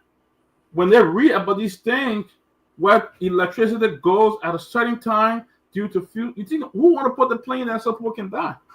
And that's the kind of what I'm seeing is the very people who had all the solution, and I'm going to end here, who had all the solution when we are our president, they don't have any solution there. That's all. Just for the next person to come in, look, even though, like I said earlier, that they were talking at the Ministry of Information press briefing this morning, but look, when you hear from the leader, when you are president, your citizens hear from you, your international friends hear from you, you're getting reassurance. But it has been more than 24 hours and nobody has been held accountable. That's the problem. Somebody, and people are not even a generator man. That man a poor man. Somebody like the regulatory boss or the MD for the poor should be held accountable. Somebody should have been, the president should have even spoke about it today. Like Ben said, break your silence or something like that. Say something, reassure the country, reassure those who travel in our airspace, reassure them. But nothing has been said for the executive marshal, only Minister of Information, That's not fair. And again, we gotta be careful. If these people stop flying up to in our country, we'll be in problem. But somebody else can go in. Yeah. So I just wanted to add on that. But first, I think it's a good thing for the president to always come out. Oftentimes when you in the executive mansion, or at that point you become like in a bubble, and only to those things that perhaps you already want to hear. You hear statement like, "Oh, we're doing well. The country is on course. The people are happy." And so coming out, I would think for any president, it should provide it, particularly in Central Monrovia. When I was in Liberia, when I go to Central Monrovia, particularly places like Benson Street, some part of Carey Street, it seconds me because you see the integration of our country on the faces of our people, from young people to old people to the filthiness of the country. You see it there. So it's a good thing for the president to come up. But then the thing is, what do you carry? What will you carry back when you go out? Because there is no way, consciously, a president who enjoys everything will come out for even 30 minutes in Central Monrovia, and it doesn't prick your conscience that you want to have a reflection on what is happening. People don't even need to see it. You just see the street. You just see the faces of the people. Even the smell of the air would tell you that, look, we need to redirect our focus. So I hope that his visit today will bring that reflection to him, and also taking an example to prioritize Liberian businesses. I think also is a good thing. It's a good thing if ministers in our government, those who can afford, will not take business from Royal and other foreign hotels, but will also go to prioritize the restaurants and cuisines of Liberia. I think that's also a good thing. But I agree, those outings, like everybody been saying, it will not erase nor take from reflection of the challenges of the country. And somebody talk about the airport. The sad part about this is that it seems as though lack of electricity on the airport is becoming it's becoming a normal thing now. I think we have just grown to accept that. Of course, someone will say, "Oh, but you are part of a government, you support a government that has worse." Yes, I would think that has been the purpose for the rescue mission, to know that these were problems that existed. And until, the sad part, we hope that it doesn't happen, but there is no way we can continuously run a country where the international airport will go out of course at the time that a plane is coming in. Obviously, one day the story could be worse. And to see that the rescue government is still dealing with this challenge that was part of the challenge that they thought they would have come and fixed is disappointing. But more than anything else, the minimum they would have done, even if you don't fire people, but at least just provide to the public what happened. Unfortunately, nothing. It's sad. It's sad. Mr. George, let's be honest here. If the president going on the streets and buying pineapple is a slap in the face of the people. The president has an economic team that should have got together and said, this is our plan that will help the economy of the country. Buying one pineapple from one vendor, how does that help the economy? How does it help people from the 15 counties? How does this affect the folks in Bassa, in Nimba, in Lofa, in Foya, his own hometown? I thought by now, the president of the central bank, the finance minister, the LRA, but the financial team will have come up with a complete economic plan as to how this country is going to be revitalized, how we'll create jobs. How are we going to, I don't know if they have a small business administration, how are we going to fund small businesses? Nothing of that kind.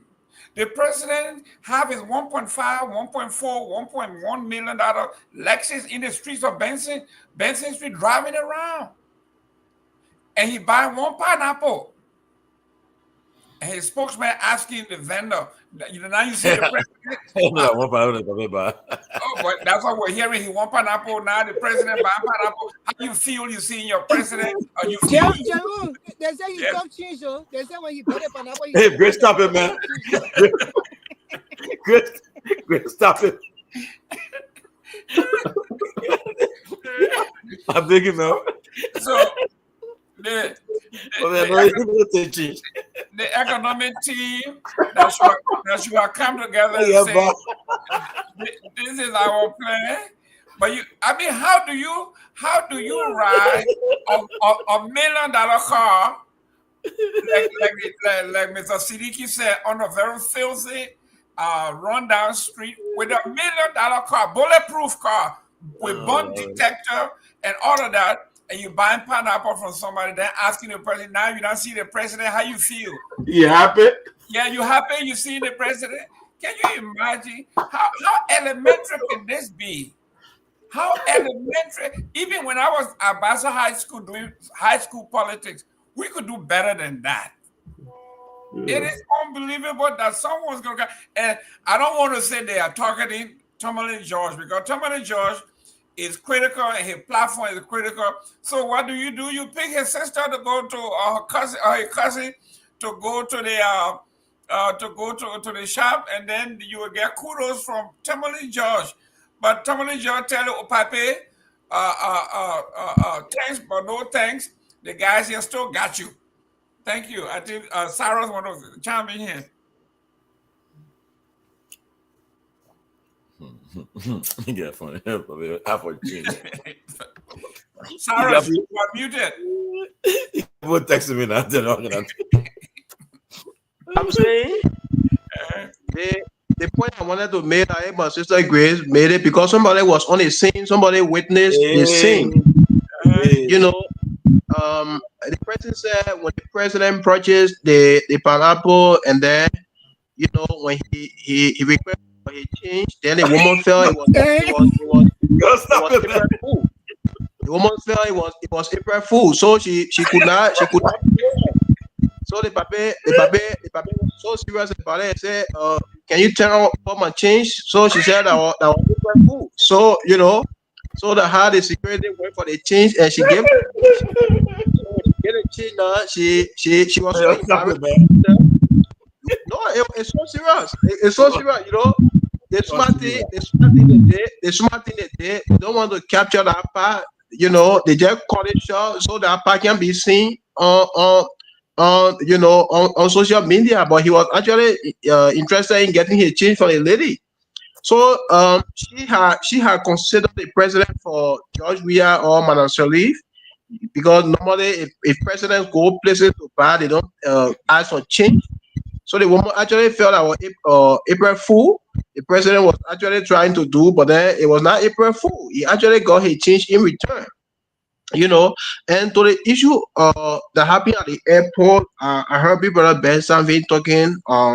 He was saying why the president did not fire. Who is at that airport the president is going to fire? Is it Stephen Johnson, his nephew? Is he going to fire his nephew? And as to the issue of the machine that were donated by my husband brother, the machines are right now in Bombay. If you go to the president's farm in Bombay, you will find those machines there. The people believes in begging. People who beg, they are never satisfied with anything. Even if you give them heaven, they will stay beg. Those machines, if you go there now, this is not about politics. If you go to Bombay now, you'll find those machines at the president's farm. So, Liberia will just continue to be like that. And for me, I'm happy that he's proceeding like that. I'm happy that he has shown his real color to the Liberian people. Let's see how their propaganda will work again, because the UP, this is the only thing they have. This is the only tool they can use to break people down. If the big brother Peabody said during the Weah's administration, if things of such have happened, the guys were going to, in fact, only Mo Ali was going to be speaking all the grammar he knows on this issue, only to pin President We Are Black. But today, the propaganda they spewed against him, all of these things are happening now under their watch. Mo Ali was brave the last time he said the Bakulu project, that so-called pipe water. He was so embarrassed to even announce that 750 kilometer, and Martin Colley has to scrutinize it. And in fact, the amount he even called it was something fraudulent. The guys have only come to enrich themselves. They are not even thinking about the Liberian people any longer. They only took advantage of our people gullibility. And today, you see that whatever we say, it appears to them like noise. They say it in their corner. They say, "Oh, you guys are making noise," But tomorrow they are going to regret. Trust me. There are guys that used to be around President Weah when the masses were crying. Hunger is something that nobody can choose. Nobody can choose to be hungry. But when President Weah was in power, he has guys like that too. He had guys around him when the masses are dying of hunger, when the masses are crying, they will sit in their corners and say, "Oh, the guys are making noise." And today, all of us, they have joined us again. All of us are making noise. It's embarrassing. But trust me, tomorrow they are going to join us again. And this thing tomorrow the UP guys will join us and will be launching a sedition when President Weah comes to power. So everything that happened, the masses are the victims. We are not coming to no power. We don't want to government, CDC government, UP government, they're going. So if you have to have more percent, you have to. But who do you? Move the next one. Because you're pushing that too much. Government was no better, and the reason why they put. But who do you have? Yeah. Yeah. No, thank you, Tom. Who do you have to face President Weah? We'll have a debate another time. Yeah, that debate. Let's move on. Let's move on. People are preparing themselves. They are coming in. We'll have a debate another time. Thank you, Tommy. And first of all, let me thank Dr. Peabody. I didn't acknowledge his welcome, and I thank you very much. Like I said, big fan. Right now, my wife is upstairs. She got this show on the big screen. I know that because she just texted me and told me to lift my head up. So I know she's so, but thank you very much. But look, I agree. I think the president and Ben is right. This is the oldest trick in the book. You come out, something bad, you come and try to step on the news. You do something and, But I wish he had taken time to talk to the market women, even if it is for 5 minutes, kind of dialogue with them, get to understand, what they're going through. Sometimes these impromptu visits, they can reveal a lot, because they are unscripted. I wish he had a chance to, he had allowed that to happen. I also agree that when something like what happened at the airport, I think the president should, we understand he's a quiet introvert, but there are times because you are the president, you're the father of the nation, you have to reassure a nervous citizenry. You got to tell them you are in charge, you're doing something about it. You got to say something. Even while he was out and about today, he could have said something, just like that. At least that way we know that he is thinking about our problems. But, nothing but said. Ben said something like that, maybe heads should roll. Absolutely. But look, let's be honest. When this story broke, I think yesterday we were on air here yesterday and we were looking at the allotment for the airport, right? I think the last budget, there were about $2.6 million in the budget. This budget about $3.2 or so million, compared to $40 million that they're spending on cars and fuel and whatever it is. So I think the president is aware that the airport is grossly underfunded. How is he going to fire anybody when he has the people's hands tied? So it is a shame because they made a big thing of these generators from the Mahatma brothers back in June or July of last year. The president, everybody said, wait now. Everything the president got to go there, even 2 generators. But yeah, because I think he wanted to show that he was ready to solve this airport problem. And here we are. They tried to put in LEC. LEC said, no, it's not us. And then we've come to find out, there may have been the lack of fuel. So, it's just the same old, unforced errors almost every day. But yes, I think he should have said something to reassure us. That way we know he's doing something about it. That's a very serious thing. The airport is now the gateway to our economy, to our country. Everybody's coming through the airport. What kind of serious investor will come into the country, coming out of the plane? You're plunged in darkness. You know, they're telling you to use your phone light. Nobody's going to be interested in coming to do anything in Liberia. It's just sad. Including the text out, including the text out. Well, they already, yeah. Somebody just, somebody just said that the machines that the Ghanaian donated at the airport, we should send our reporter there to confirm it. So maybe we'll do maybe sometime this week or send our reporter there to confirm it or show him the machine at the airport. So, but we'll verify that when he gets there, make sure they put it on for. He will go live with it. He will go live to check it out. But it's good. You know, one thing I like, it's good that the people watching the show, the government watching the show, they know us, they know that what people are saying. And that's what I like. Nobody here is censored. You free your mind, speak your mind freely. People watching it, they will get to know how the people are feeling because you represent the people of Liberia when you speak on this kind of platform. But you hearing what it's saying to you, different forms and shape. But we'll talk about the politics later on, but 2029. The first thing, let's focus on Nima for what happened in Nima in 3 weeks from now. So we'll start off for Nima. We say the political leader of the Citizen Movement for Change says the CMC will engage electorates in Nima with the party's platform rather than engaging into personal attacks. Representative Musa Belete believes that a voter's key interest is the message that will encourage them to make an informed decision rather than speaking against all individuals for personal gain. Belete said he has no doubt in a CMC candidate winning the pending by-election due to his popularity, respect, and leadership ability exhibited over the years in Nimba. He spoke this morning on OKFM, and he re-echoed his call for Vice President Jeremiah Kuhn to remain neutral in the by-election. Representative Belete believes that a vice president can vote any candidate of his choice, but to allow the candidate themselves to convince the voters in line with their workings in the county. And you know, I agree with Representative Belete. That's something I told the vice president too on interviewing. I said it again to him. I said, you're taking a risk to get involved in the election. First of all, he's a member of the Unity Party, the MDR, that his former party. So I believe that he should not even be, he should like stay away, be above and free, because just imagine if you go and campaign fully for your candidate, the candidate becomes the loser. You know, they have a sting on you, you know. But again, he said he'll be there fully, he will campaign. So we'll see what happens. And so, but representability, I hope I'll get to get him on the show one of these days to ask him, because when you say you won't be no personal attack, that politics. Representability, if you're watching the show, that politics. You can't refrain from hitting your opponent hard. But again, I know it's Nima election. You remember the Nima caucus? So I know you'll be measured in measure how you go about doing it. But we'll see what happens. We're watching it carefully, watching the election very carefully in Nima. But I want to give you guys a time to give you a take. And I know also today, Madam, the Wear campaign, Madam Kehleboe Gongloe Wear.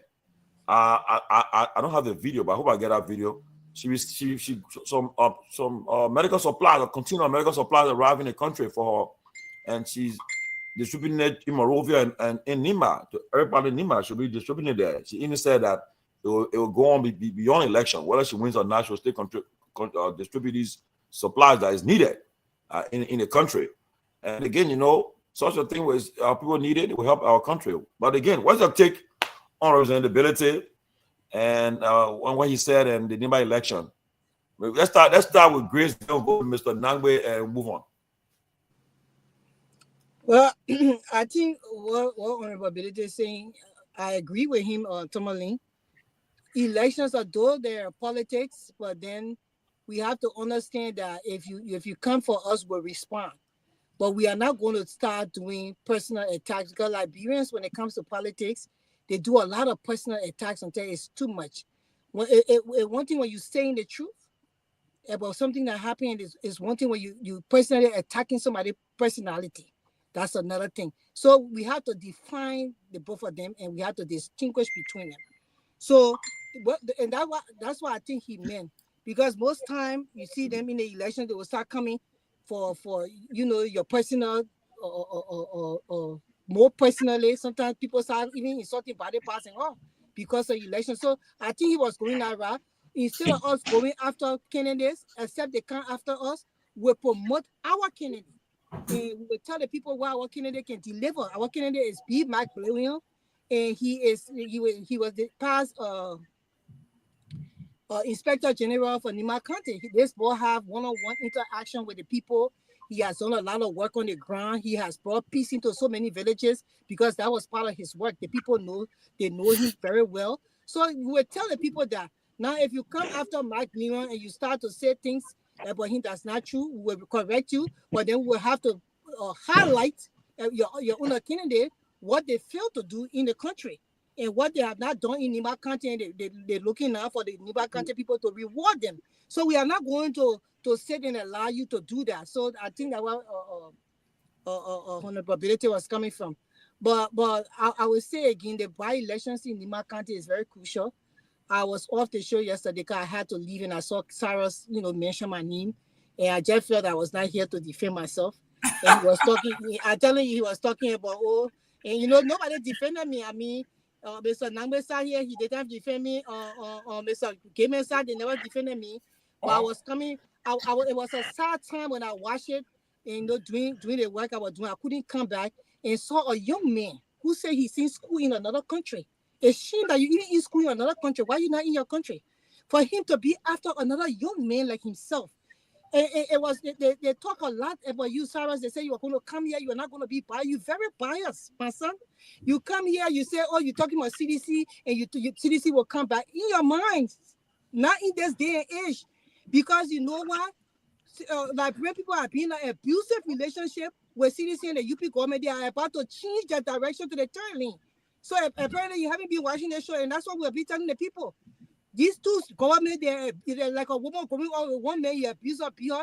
Then she go to another man, then he abused her. You think she will go back to the other man who she coming from and feeling flogging her all the time? She will try to find a comfortable place to go that the person and her can work together and for her to get a better future. And that's the relationship Liberia is in with the CDC and the UP. And that's the reason why we will not allow those two political parties to ever come back right now into power in the country. I just wanted to clear that up with you. But when you went after Mike Myean yesterday, you were talking, he didn't even know anything. But all the people that know something, you pushing Koga or you pushing the other people who in the race, and you think they so know. Those people, they have a lot of leverage, and they have not done anything to show. If you talking about Mike personally, then you don't know him. Mike is the only Canadian in the race. Got 5 houses in Nima County that people live in, Nibadians live in for free, including your football team that you watch and be proud of. They live in our house and they don't pay any money, and he have to support them. But when they get on the field to play, you're there. Oh, I want Nima team. So a lot of other things that he's doing. So we want to give young people, people of a certain age now, which is between the age of maybe 25 to maybe 55, and sometimes maybe even 60. We're not talking about age so much here, but we're talking about if we see somebody in a race that can get on running, because they see mistake your day for that Bwaka, because he was there for many years and he had experience. But when he got the president, they say he didn't want to do the work because he's tired. We want somebody that will hit the ground money, that will be able to help Nima County and bring what they deserve into the county. Mike have one-on-one experience with these people. He talked to them. Although I know maybe you grew up with him or you know him from somewhere, everybody evolved. This man has excelled in his life. The school you're talking about, at least he got work to an associate degree now in economics and also in management or something like that. So he's on that path. He will bring something different to the table. People that go and they be in our country and they be in our position in Nima County, they have done nothing for the country until they carry. You see now how they carry a contribution by continue because they got nothing to show.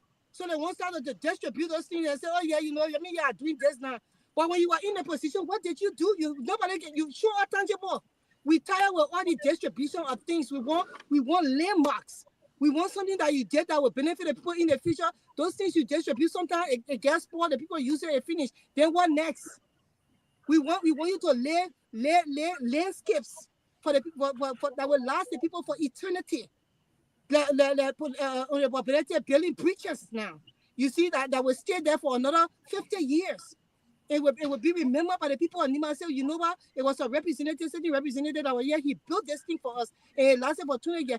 He might, but the next he will live for maybe 125 years. Be gone.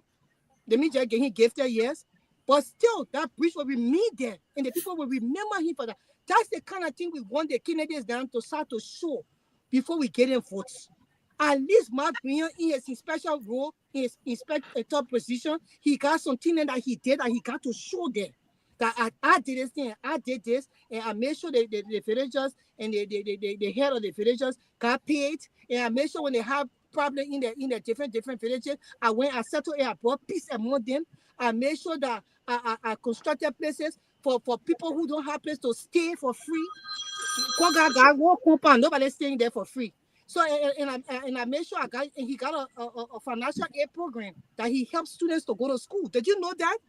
You don't know that. So the way you know my son, the way you talk about him, like you're the same people that always want these people who stay in power for decades to just remain in power and do nothing, because you all know their name, and their name is a household name, or maybe they're signing all over the place, so you want them to remain there. We have to start changing our vision on these things and putting people that will actually do the job, because right now that's the reason why this government is lacking, and we don't want it to be the same. Thank you.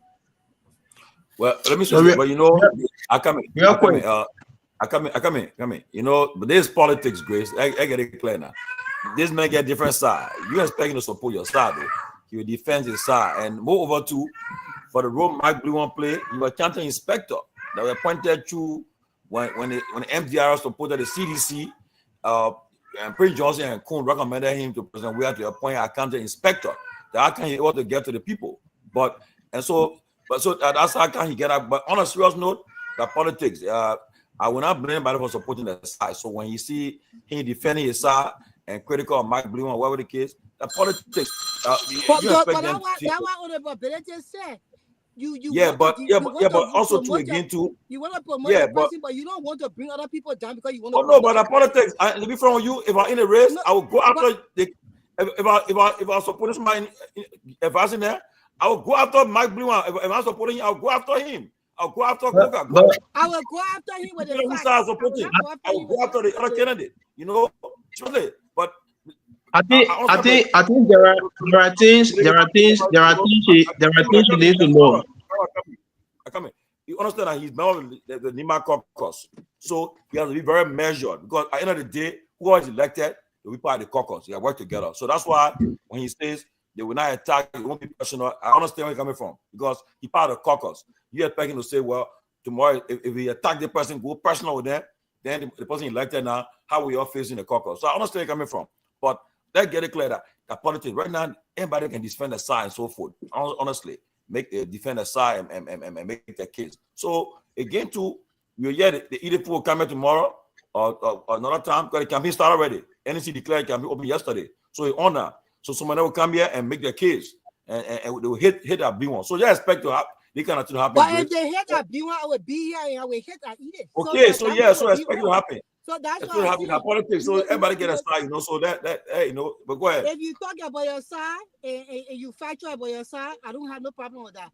If you coming after my side, you come with the facts. If you don't come with the facts, I will come dirty. And you don't want me to come dirty. I'm not an easy person when I come in dirty, because I will not come dirty with lies, or I will come dirty with the real truth, raw. So when it comes to every action reaction, when it comes to the candidate to the candidate. So the thing is, every information you will be giving on candidates, most of your information will be based on hearsay. If I give you information on mine, they are information that are substantial, information that I know 100% correct. I know Mike Blunt that you do. No, you know he's I just talked to Mike Blunt for 1 hour today, so I know him as well.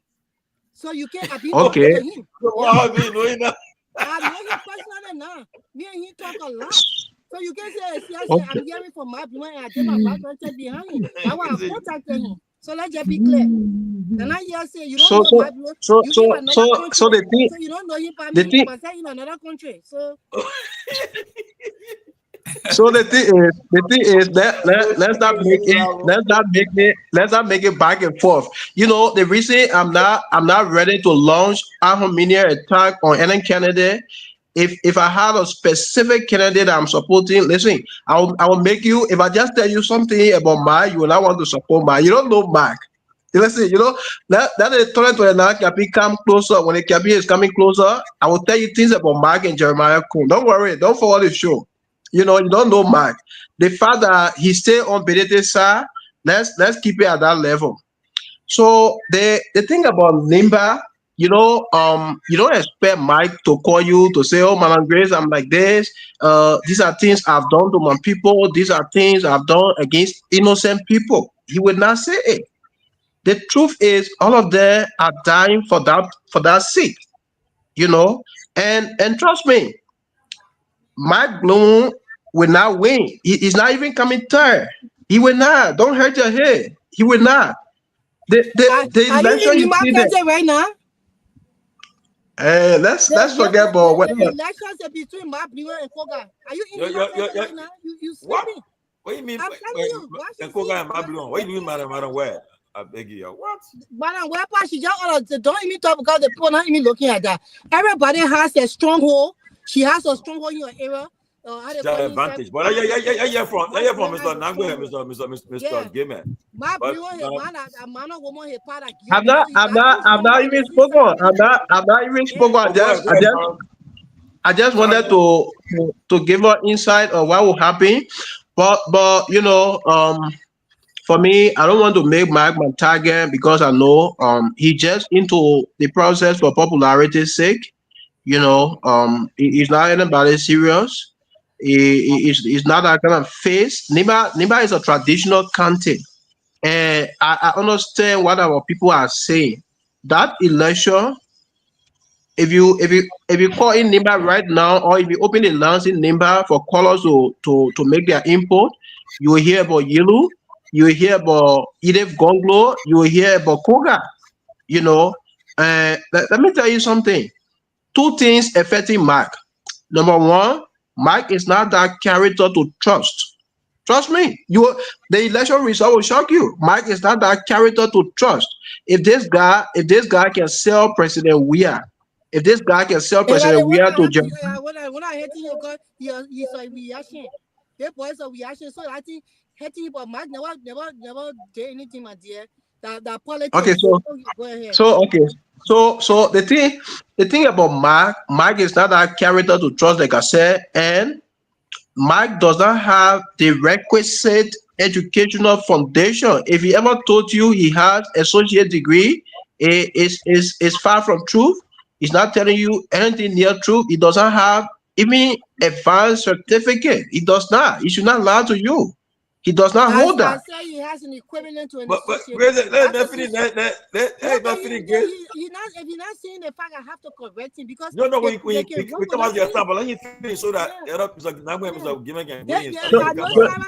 Cyrus got we are hit for Mike because of we are he's a and he think that the hate he got for the ball, but my dear, you need to get Mike is second line in a race between him and Koga, and we'll find out to the end on April 22nd. You living in Zimbabwe, I living in America, we'll find out. I want to know. Let's start off finish. So Mr. Nagwe, Mr. Gaming and Wayne, I beg you. Madam Grace, I don't hate Mark. You know, I don't hate him personally, but I just don't like certain things about them. I don't like their lifestyle. I don't like people who are involved into illegal activities. I don't like people who are involved into immorality. You know, I don't hate him personally, but there are things about them. You know, Kuhn and his associates. There are certain things about them that I hate. And if you ask Jeremiah Kuhn, he will tell you. But I don't want to speak to those things now because I want the national election to come close before we speak to some major issues. But you know, the thing about Mike is now a major contender. I've said it to him over and again. He must charge on a daily basis. He's somebody I call big brother. Let's forget about the money honorability is spending. Mine is now a major contender in Nimba. He's not that force. You know, the fact is Mike is a The reason novice. why I will cut you off. Honorable Benedict ain't spending no money. Mike has a budget. The budget was done by CMC. So that you spring a lot of misinformation again. It's a budget you set for the party, and that's what the budget Mike has, and we are doing our groundwork. So you need to stop saying those things. You know, I know you said Mike is a big, Mike cannot be a big brother. You sitting on the platform and bringing him down like this. So Mike and you, I don't think you're even in communication. That's our finish over here for Mr. So your candidate you support is a political novice. He does not understand the game, and he will be badly beaten. Watch it, you will be badly beaten, and you know. That's your opinion, my dear. You don't like to see people like you're in power, like the problem like Brett have. They don't like to see themselves doing things. You don't want to see Mark excel. And it could be you tomorrow, it could be pushing you. But for you to talk on another man, that could be. That's all this is. We're talking you'll be critical. Let me close real quick. You've been closing. I was saying you've been talking for more than 5 minutes. There's a better how they call it, given this kind. Okay, let me close real quick on this note. The thing about him, Mark Blowona, Mike is on a defensive. The fact that he's contesting on the Mandingo party, he's on a defensive now in Nimba as I speak to you. You know, because Musa CMC the Mandingo party. You see they kind of lies the boss feeling. That's why you cannot come their platform. CMC is not a Mandingo party. I will not sit down here and allow you to say that because in fact the first head of CMC leadership, you even got Mandingo is maybe 1 or 2 of them. So you can't separate the Mandingo people. They are Liberians. They too are Liberians. And that's the divide, the tribalism, and the division that you're bringing to our country. But every politics is local. Nimba. So if I sit down here and say, you Guar people, it's not fair because Guar people too are my brothers and sisters. Although we are diverse in tribes, but we are also unique because we are Liberians. And we that's why we sit on the platform to let y'all not do these things. This is destroying our country by the day. Mike is not sellable. Mr. Nangbe, you can come in. Mike is not sellable. I'm sorry. Mike is not sellable. Thank you, Sarah. And Grace, you know, I'm sorry if yesterday, you know, we didn't bring the discussion back to the center enough when Sarah went against Alex Cummings as well as Mike. But what we said yesterday was Mr. Cummings, and I will maintain, and with all, you know, due respect to the other candidates, I think he had the best platform available, the best plan to tackle the problems that we're faced with. And so for him to have suggested that perhaps he should have started at the Senate, I thought that was not his place. That was Mr. Cummings' place to decide. But coming back to the issue, the question that Tomalin asked about Musa's ability. I think Musa is, you know, I think he's speaking to what many people are expressing. You know, many people detest the politics of personalities. You know, I think we should leave the politics to the issues, and this is what I think frustrates a lot of people, including myself. When Deputy Minister Sano Johnson comes on, you know, Commissioner Nangwe comes on and point after point, you know, attack the UP government. And instead of him coming on to debunk what Nangwe is saying, you know, it results to, you know, personality, whether he's under the influence or what does that have to do with anything? So, but I think what Musa is saying is politics is about the issues. Politics is about what have you done for me lately. And I think he's trying to bring the debate into his comfort zone. I mean, we all know what Musa has done over the past months since he's been in the legislature. And I think that's where he wants the discussion to go. And rightfully so. I think people should always ask the questions, well, what have you done for me lately? Or what are you going to do for me? What are you able to do for me? You know, I think we should hold the candidates to those kinds of questions and leave the personality. you know, education, yes, I agree with you. Education is important. It helps, but it cannot be the, you know, end all and be all in these matters. I agree, you know, you must possess a minimum level of education, but I think it really depends on the character and you know the record.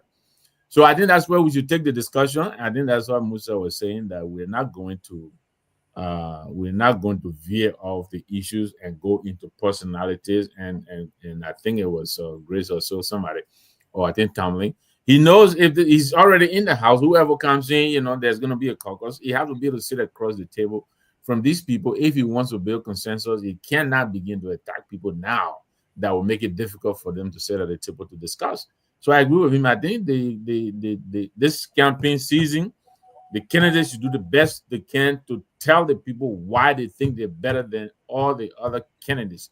Put the issues on the table, let the issues be debated, and let people decide based on those. Chairman, I think one of the things that your platform, the closing argument, is recognized and respected for is character. When I came on here as a character count, the young man Cyrus is somebody that I look at as a young brother who is somebody that I see a lot. I see the future. But what he just said scared the hell out of me. I'm from Grand Bassa.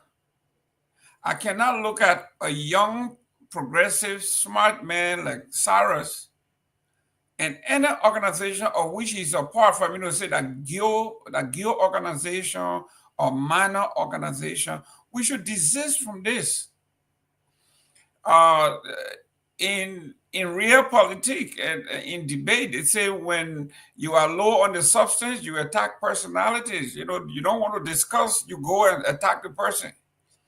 So, Cyrus, let us not call CMC or Mandingo Party. Let us not call Mr. Comey's party Congo People Party or Bronski Party, Bassa People Party, even though the Unity Party was formed in Lofa County. So let us get to the point.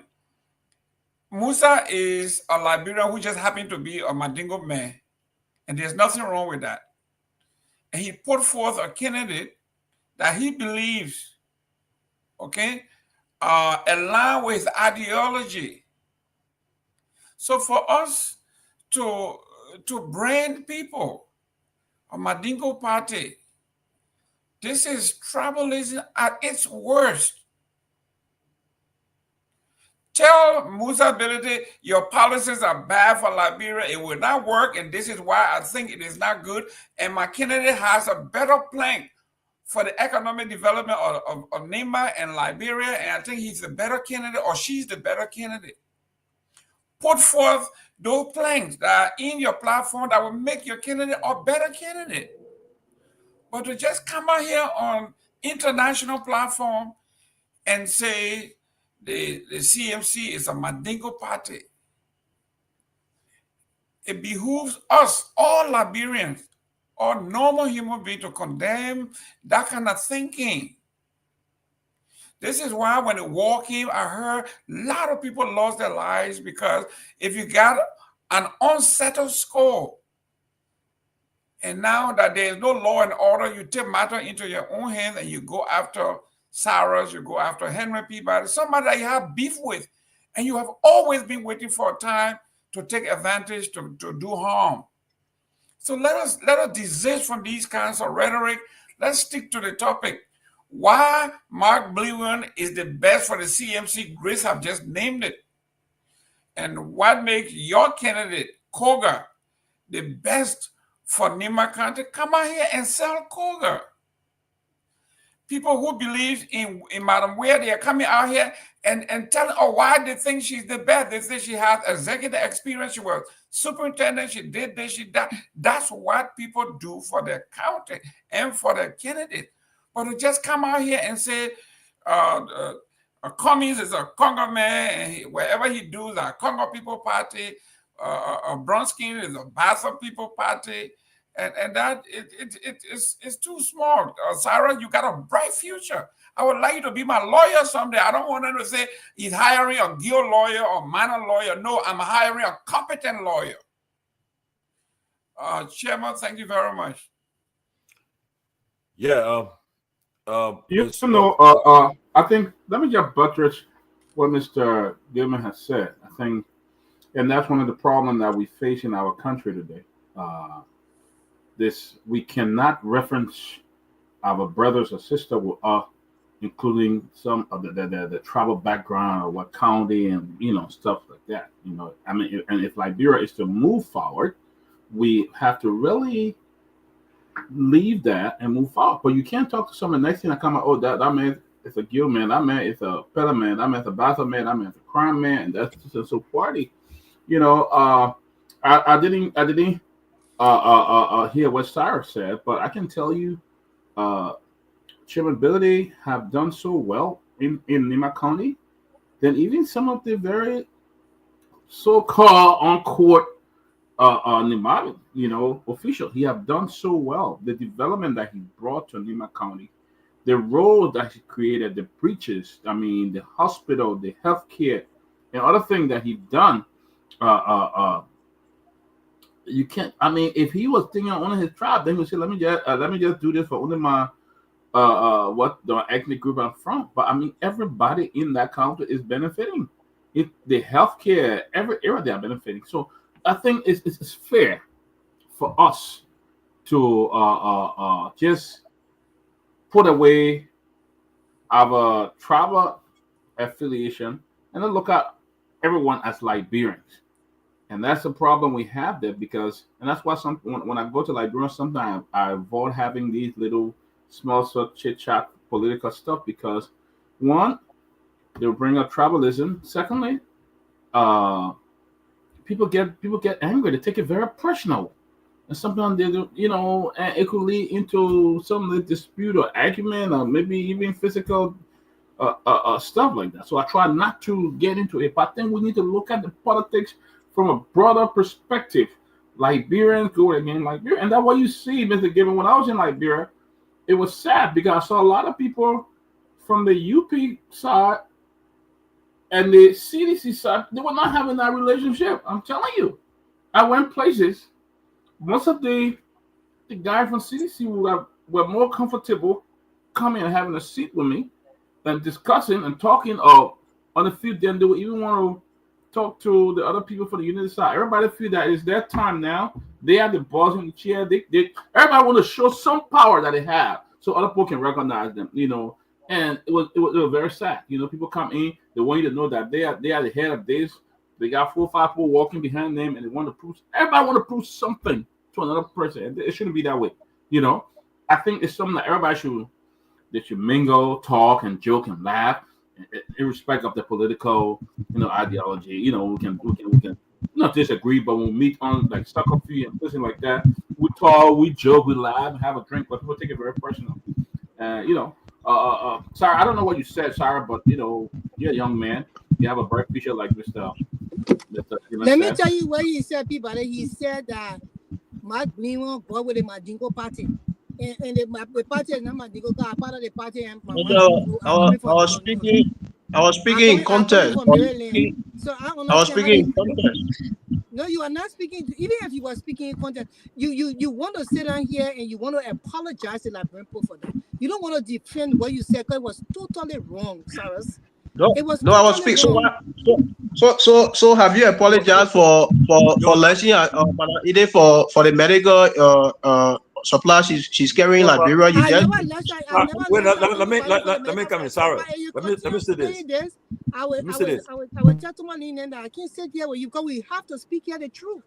I never left nobody. I just said that we like for people to donate to the country, but we don't like election time donation because we won't see real tangibles. That's why I said, so it was not a lash at all. What you did was totally wrong. That's a divide that we're trying to avoid. A divide destroy our country. So we cannot be telling people, and that's the reason why you hate Mike, because he got on the CMC ticket, and to you, because he's not supposed to be on a ticket that have maybe a Madingo Myean in it, and that's wrong for the country. And you are too young to start to do that, because you can't be a future generation, even a present generation, and start to do these kind of things on platform like this. So that's what we're just saying. Yeah, so you need to apologize, because you did what I think you we should condemn that. I think we should. Let me say this. Like Mr. Nangwe said and Jerome said, one of the things that have divided our country is this, and our brought on the wall is this thing about beginning and tribes business, And we also, I'll tell you the truth, right? If I believe if Musa Belete was president of Liberia, trust me, I believe he would do more than what the previous leaders have done. Honestly, I mean, I'm telling you, he's a man who I think he believed that you don't have to be in certain position to do certain things. Before he became representative, he was doing things that a government should have been doing, but they didn't do it. So if he's a Liberian, he has a right to form a party and to contest for the country higher seat. So I don't think we should label his party as Manigo party. That's not fair, unacceptable. I think there are a lot of ways you can be critical of the candidate, but to start to make that kind of divide, I think it's inappropriate. And let's be frank, we cannot continue in our politics. I think you have opportunity to speak, and maybe you want to clarify it.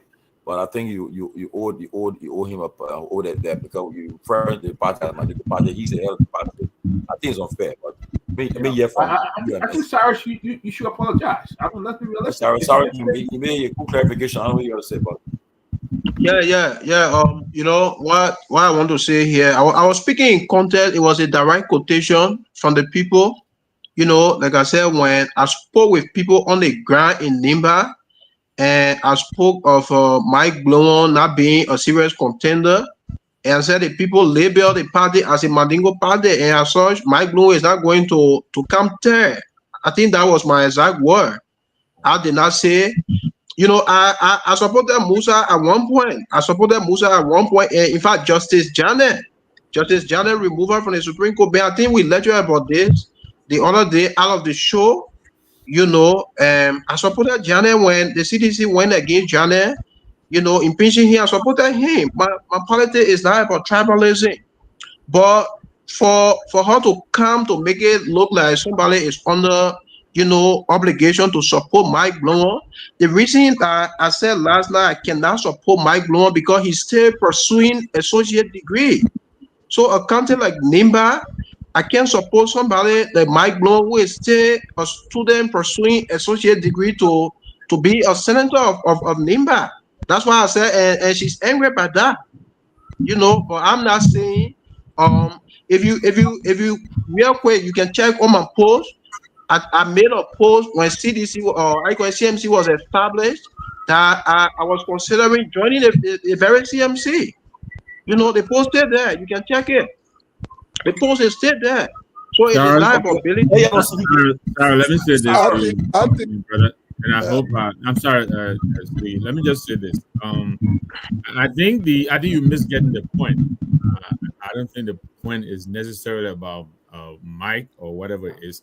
But even if you're quoting someone to come on a platform like this and tell people that a party is a Mandingo party and therefore it is not going anywhere, I think that's distasteful, especially in Liberia, where we have so many scars from tribal violence, tribal conflicts. I don't think I have a lot of respect for you. You bring a lot to the table. I think you really understand Nimba politics very well. But on this one, I think you are in error. And everyone is really giving you an opportunity to clean it up. I think you should do so. Don't let this night pass without cleaning, because I think that will leave a stain on your character. I don't believe that's what you meant, but that is how it came out. And it is very bad. It is ugly. We all have just condemned the vice president for the call he made, telling the amount of people, whatever that was, anything that smells and sounds and looks like tribal politics. I think all of us should put it back in the bag where it came from. I think this is your opportunity. You should. And real quick, Cyrus, as young as you are, in these United States, the N word, right, is one of the most derogatory words that anybody can use. If you come on somebody's national platform and put the N word in quotation, it doesn't matter who uses it. Then you are repeating the insult. Okay? If somebody uses a derogatory term against a woman or somebody from the opposite sex, and you come on the national platform and you put it in quotation, you are only repeating and validating what that person said. So usually, if somebody uses the N-word against Fofana and they said it in private, it doesn't matter where they used it. It is just wrong. I can't come out here and say, I quote somebody said it privately, and then you use the same derogatory term that was used. This is where we are coming from. You shouldn't. You are sophisticated enough to have said why the people don't like this party without using the kind of derogatory term that you are using. That's why they are saying here. And guess what? We all, including Victor Namwe and I, I think we've been in politics longer than either one of you here. And we all do have slip of tongue. In fact, Joe Biden is known for gaffes. This is a guy who is a walking gaffe. He just talks stuff that just come out of his mouth. And he just keep apologizing, because as long as you are alive, you will be learning. And it shouldn't be above the fray for you to say, hey, listen, it was a slip of a tongue. I don't want this to follow me for the rest of my life. That's all we are saying. I think you should take it back. Fofana wanted to say something. Yes, I think I want to come from a different perspective to see that I don't think the brother was actually quoting anybody's view on this. I think it reflects his view. And not to squeeze him, but that is a dark part of our country's history. You know, it exists, is there, because to suggest that that's what the people say is a contradiction. Because consider that Musa Belete, who is a lawmaker from the very county, of course, Musa was not just elected by people of his tribe; he was elected by people of that district that comprised of the different tribes composition in the county, and he won with a very sizable number of votes. So how now all of a sudden he will be pointed out as on the bit of tribe? So I just don't think that's what the people are saying. I think perhaps they will rather vote for a candidate that they think could better represent it. But I think this brother was representing his view, his reason why he will fundamentally not actually go for the candidate. And as everybody said, hopefully Liberia, and we can pass that stage, particularly so when we have the opportunity to sit in a public space like this and have thousands of our people listening to us. We must be careful how we convey these sentiments, because obviously it represents the dark side of our own history. With regard to the elections in Nimba, we hope that the best candidate will win. We hope that somebody who can actually not just articulate the interest of those people in the district there, but somebody who will go to the legislature and bring some hygiene in what is happening there. Somebody who will bring a different approach. We just hope that that will be the essence of that election, not just about a senator of Nimba County, but somebody who presence in the Senate will at least throw a different level, create a different influence, will of course enhance the approach to national government from the Senate perspective. We hope that become part of the reasons why Nimbadians will go to the polls to vote for their own senator. Well said, Robert. Good to see you, bro. Good to see you, man. Good to see you. You know, I mean, sorry, nobody trying to kind of intimidate you, but I mean, like all these guys said, we just got to be careful when we sit here. Some of the things we say can go a long way, especially that issue, because we know that our Mandingo sisters sometimes have been discriminated against in many ways. You know, only by the name, all of that, but they're Liberians, and we cannot characterize them as, you know, like being Liberian, because, you know, we shouldn't do that. You know, we're in a different age. I think we should grow out of this kind of thing, because for a very long time, I must say this, that our brothers and sisters, our Mandingo brothers and sisters, people have discriminate against them a lot. Makes all them like them all that this one. I don't think the thing is fair. Will come is not fair. And as a rising politician, I don't think we should go to that level. You know, like for me, I wish the best candidate. I said whoever the people that I vote for, is the one that will be the senator. I wish them good luck. Every senator, everyone that is taking part in this race, I wish them good luck. You know, the people trust is the people trust. You know, and nothing you can do. So I wish everybody good luck. You know. But Robert, welcome. Robert, welcome. Jump on the show. Maybe you want to challenge. Yeah, I mean, it's a great discussion so far. It's great to be back as well. With regards to NIMA, the NIMA politics is a different kind of politics I like to assume. But you know my position when it comes to NIMA. When you look at the options in NIMA, I think that it's clear who's not, in my opinion, who's not the true representation of the people of NIMA. I've never been a fan of Prince Johnson. And so for me, I really don't care there. But from a nationalist perspective, I think by extension, the people of Liberia needs a true representation in the Senate. And so if you were to ask me, and I don't think that, what's this guy? I don't think he represents that. What's his name? The one who is leading the race right now to replace Prince Johnson. I don't think he represents that. Koga. I don't think Koga represents what we should aspire or to be as a country. He's very divisive. He is and they've used traditional and people have bashed me for that. But I think this is the 21st century. This is 2025, and make no mistake, I respect traditions, but I respect the country. What is our tradition? What is our culture as a country? Is it one that contradicts what the our particular tradition stands for, where we don't believe that women should enter the same doors as men, or in any form, shape, whatever, where when men enter, or women cannot replace or stand in the position of a man, like he alluded. And so I have absolutely no respect for a guy like that. I don't think our children should be listening to a man who speaks like he does. I think it's elementary, and so no. What also bothers me is the fact that we have, and I respect democracy, but look at the candidate, Prophet Key, another one who is trying to run an IMA.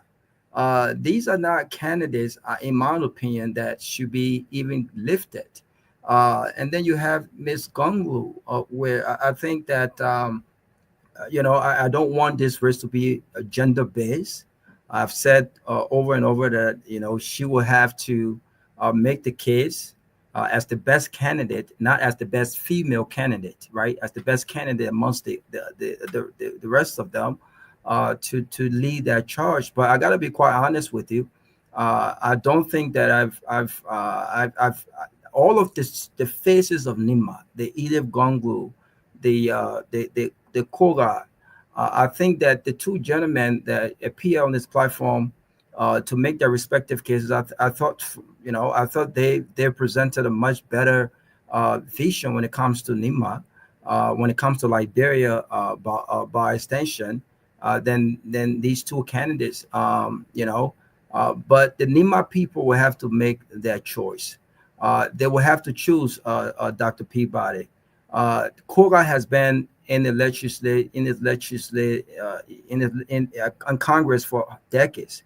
What has he done as a representative, and what would he do as a senator? Is it self-aggrandizement? Is it just about him and his own ego, or is it about the interests of the people of Nima? They will have to decide. Those mothers, those families that have been struggling for clean drinking water, quality education, and everything, all of the bread and butter, they will have to decide what has he done? What has he done that would transcend into any transformation if elected as senator? And they will have to make that decision. But I feel sorry for Liberia in general, because I don't think, again, these candidates are representation of what I would inspire our leaders, I would inspire for our leaders to be. I do not think that they represent the true essence of us as a country, and it bothers me. It bothers me that it's 21st century. We're still pushing candidates that have either been in certain and have done absolutely nothing. They have no record whatsoever. They have no record of making any transformative change. But we continue to reward them. You know, in my career, I would be damned if a guy who does not have any record of anything in any position he's previously held to be rewarded a higher position and get paid thousands of dollars for doing absolutely nothing. You know, and we continue as a country at large. This is not just happening in Myanmar, it's happening across the country. We continue to reward failed leaders, you know, people who have done nothing when given the opportunity to lead. We continue to reward them. We should be rewarding success. We should be rewarding smarts. We should be rewarding new people with nuances. All of these things are things that would make our country better. But again, unfortunately, traditional politics, ethnic politics seems to be popularity seems to be the order of the day in our country, and I don't foresee that going away anytime soon. So that's my opinion on my politics. All right, guys. Okay. Yeah. I want to say something real quick. You know, like I said earlier, the statement I made. And not to cut you off, Cyrus. Not to cut you off, Cyrus. But I just wanted to say though, I heard when you mentioned something about the ANC, and how they were party of a bunch of folks. I think that you've got to thrill lightly, because again, as a student of law, I would think that you would appreciate you know, the best of the best minds. You don't necessarily have to agree with the policy, right? But you would appreciate the fact that we have people, whether they come from a particular party, but people who would not just say, well, I'm not the best, but I'm educated and I can prove that I'm educated given the opportunity, right? I don't think we should frown on those. I'm not sure that's what you're trying to do, but I think you pretty much you attempted to do that. Go ahead. Okay, so as to the CMC issue, like I said, it was not intentional. You know, it was never intentional. I was directly quoting what I heard from people. You know, I call in Limba on a daily basis to talk to voters. You know, I listen to programs. You know, and Mike Blum is not doing well, and that's just the basis for which he's not doing well. He's not a major contender either. And maybe we say it in this bold way, it hurts people who support him, and that's a harsh reality. So it is not in any way demeaning against CMC. I have expressly written on Facebook, I think a couple of weeks ago, that I will be joining the CMC. The post is available. You know, I have nothing against Mandingo people. They've done nothing wrong to me. In fact, at one point, like I said, I supported Justice Janet. You know, when his impeachment proceedings were going on in the Senate. This is on record. Even in the variability, I supported him 2023, even though I did not stay. You know, so the records are there. I have nothing against the Mandingo. I'm now a tribalist. I'm not interested into ethnic politics. I'm not interested into regional politics. I'm interested in what benefits the country. So if I was somebody who is a tribalist, I would not have supported President Weah, for example. You know, so that was the background from whence I spoke. I'm not against the dingo in any way. If anybody took my statement as a tribal statement, I'm sorry I didn't make one day to appear like that. You know, I meant something different. I'm not a tribalist. I believe in good leadership, and I don't see that in Mike Blomo. He does not have that requisite education. Probably he appeared here and he lied about his credential. I listened to Mr. Lofa Julius when he spoke the last time. I think it was Mr. Lofa Julius who asked him thoroughly to explain about his education, and he said he is an expert, I think, in management or something. It is a fraudulent statement. He has no credential. You know, what I do know is Mike Blomo is a student at the community college, Nimba Community College, and he's pursuing his associate degree. So apparently, the CMC supporters are taking affront to my statement. So I would not want them to make it low tribal. I have nothing absolutely against CMC myself. I have interest in joining the party in the future. But I mean, if a supporter is saying that he's going to community college, did Prince Johnson have a degree? Where did Prince Johnson get his degree before he became senator in Nimba County? You know, so I mean, it's the politics, you know, and stuff like that. I leave that, but you know, I just want us to take a tribal stuff from the other day. Even if somebody said it, I won't say it. I would be very conscious minded to say if somebody said that this person is a Jew or minor person, I, in my own right mind, would be conscious to even come up and say stuff like that because those things could bring out, you know, major issue and stuff like that. But again, you know, Grace, you wanted to say something. Go ahead. Yeah. And I see that. I understand. It cannot not be interrupted, please, because this thing, it took a toll on me. I will tell you why. I was not coming from a CNC perspective when Sarah said it. I was coming from my own experience. I just want to be clear also that before CMC could carry Matt Blomo, I was already sold on him when he came on this platform and expressed himself. And Robert Garguah just attested to that they were two Fangala and how they call him or Matt Blomo. They spoke very well, unlike the entitled people who don't want to come anywhere to speak and they think the seat's supposed to be theirs. But I would say the reason why when you said that got to me was, I would say quickly, in 1990, I went to Yekepa for vacation, where I did that all the time when I was growing up from the time I was in the 7th grade. So this round, when I got there, that's when Charles Taylor took over Nimba County. But Monrovia was fine, if anybody could remember that. And the war started in Nimba, and I was caught up in that situation, and I was coming back down from the vacation. My mom was worried about me. People had died, and I was on the bus coming down. And they stopped us in a town in Nimba County, and everybody got out of that bus, and they said I was Mandingo, because I'm a tall lady. I'm 5'9". I was very skinny. So in fact, even now, people think I'm Mandingo. So the rebel wanted to kill me.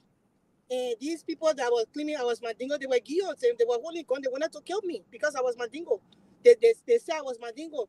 And those women in the bus, including Guillot women, Mama women, like Congo women, Bassa women, were all on that bus, were about 20.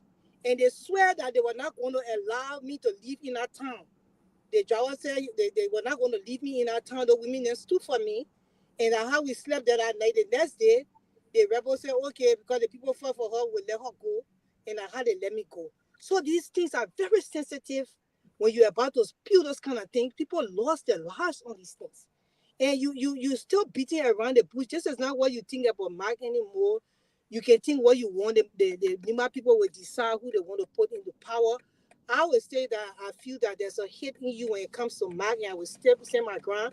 And now when you open your mouth and say that he went in the Mandingo party, then I found out that maybe that's the reason why. But, you know, if you want to apologize, you have to be sincere. That's why I even talk about the Miss Liberia with the thing of her slapping the woman, and she started reading from papers, saying she was apologizing. You have to be sincere for your heart. This thing has caused lives. Some people don't have family members today because of this whole thing that you just had and said in 2025. after Liberia had gone through a deadly civil war, and that was the reason why most people died. So, you know, if you want to say that, say that. But if you want to say sorry, but don't beat around and say, oh, because the Palestinian hurt. No, it's not. This is not about hurt. What would be. The people will vote who they think they need to vote. You're not in Liberia. You can't sit on a platform in another country and think that you got power over Nima. You don't. You don't. So I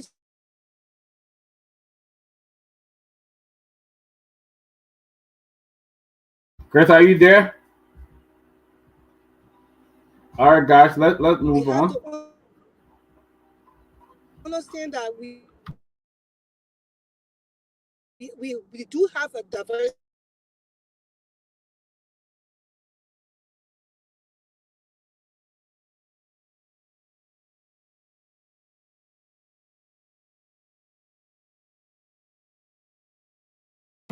Dad, you're muted. You're muted. Yeah, Grace seems to be gone out. Welcome, Lofa. Someone is trying to enter, but the studio is full. Are we 10? We're not 10 yet, right? So, okay. It's now limited to only 6. Huh? Studio is limited to 6. I don't know. It should be 10. Okay. Well, Lofa, welcome. Your number should be 10, but it not just got downgraded to 6. I don't know who did that, but I got to check. All right. Lofa, welcome. You've been following the show. What's your input? Well, yeah, thanks. Good to be back on here. Great conversation thus far, and I've been following the conversation. And I just want to speak in regards to what Cyrus mentioned earlier and all the things that were discussed. And then I will start with the candidates in Nima County as we discussed the fall movement of Nima County and Liberia in its totality. Of course, when we discuss candidates who are potentially people to represent Liberia, I want to start first of all by eliminating the likes of Samuel Kogar, whom I often will reference as Krogar. I mean, I don't think at this point in Liberia history we should be discussing the likes of Krogar to represent any Liberian at all, not at all. Krogar he had been in 13 years or more to represent the people of Nima County, and there aren't any legislative accomplishment that he can reference besides his individual humanitarian work that he claimed are considered part of his responsibility. I don't think this man is worthy of that role to represent the people of Nima County. So I don't want to do it on that. But and to Sarah's statement, I think not to defend Sarah's statement about the tribal lineage or anything that had to do with that, but he also mentioned the fact that, and I think a lot of us are trying to ignore what this young man said. He's about to be a member of the CMC. Not only is he about to be a member of the CMC, but he supported, I should say, Representative Musa Abedidi, and currently supports Representative Musa Abedidi. What I got from his statement is the fact that he was simply trying to, give out information that is was gathered from the county as to what people think of the candidate in Mike and the institution that he represents. That is what, per his view, that is what people think of him. Now, any one of us here can say the way the information may have been delivered it could have been inappropriate to some of you.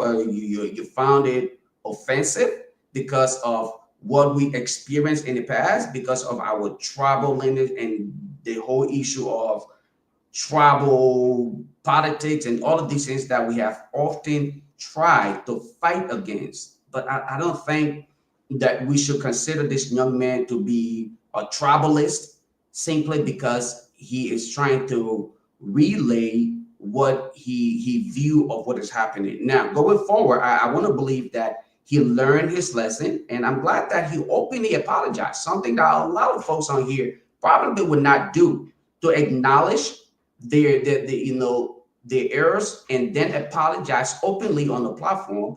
I doubt too many of us on here may want to do that, because we probably will allow our ego to take over. But I also want us to consider the fact that he stated earlier that, hey, I'm simply relaying what I have experienced, what I heard from people on ground, and I think that's what we should take into consideration. Now, with that said, I want to focus on the upcoming Nyenwolo County election. I think this election in itself is very crucial, is very important to Liberia and the true transformation of Liberia. I don't think we should be intimidated by the presence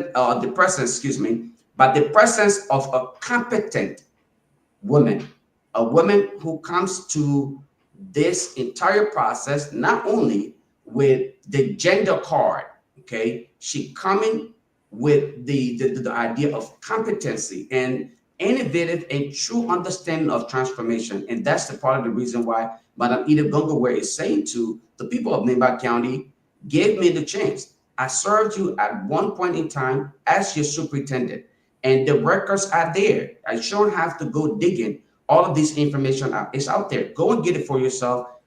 Use it to your advantage to question my work and my presence in the county. Going forward, I don't want to even dwell on the gossips that are spewed out there about her decision to not be in the country. I just want to stay on the reality here, and that is we need competent people in the race. And even at one point in time, Mike himself admitted to the fact. He said, if Madam Kehleboe Gongloe win, or not, I should say when, because even though he said if, but I'm going to change that to when she wins, he will be willing to work with her. That is the level of confidence that he has in this woman. So going forward, I think we need to start looking beyond our tribal line. We need to start looking beyond political affiliations. We should start looking at individual competence and looking forward to awarding people positions based on merits, not simply based on political alignment or tribal lines.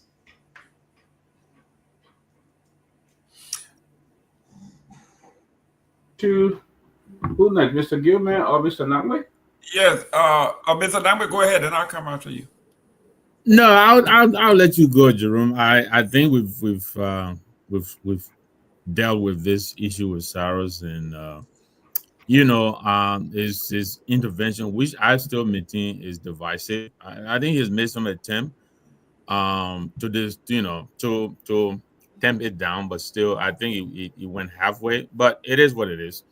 I just want to maintain that we all here have seen the damage, the pain and suffering that tribal politics, has caused on all of us. And I think we've all have said enough about it.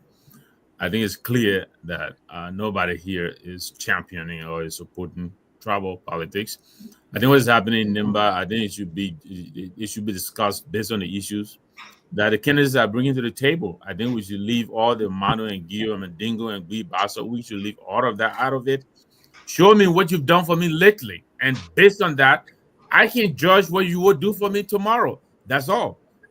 If you don't have anything to show me, then you're not the candidate for me. I think that's what we should be telling our people.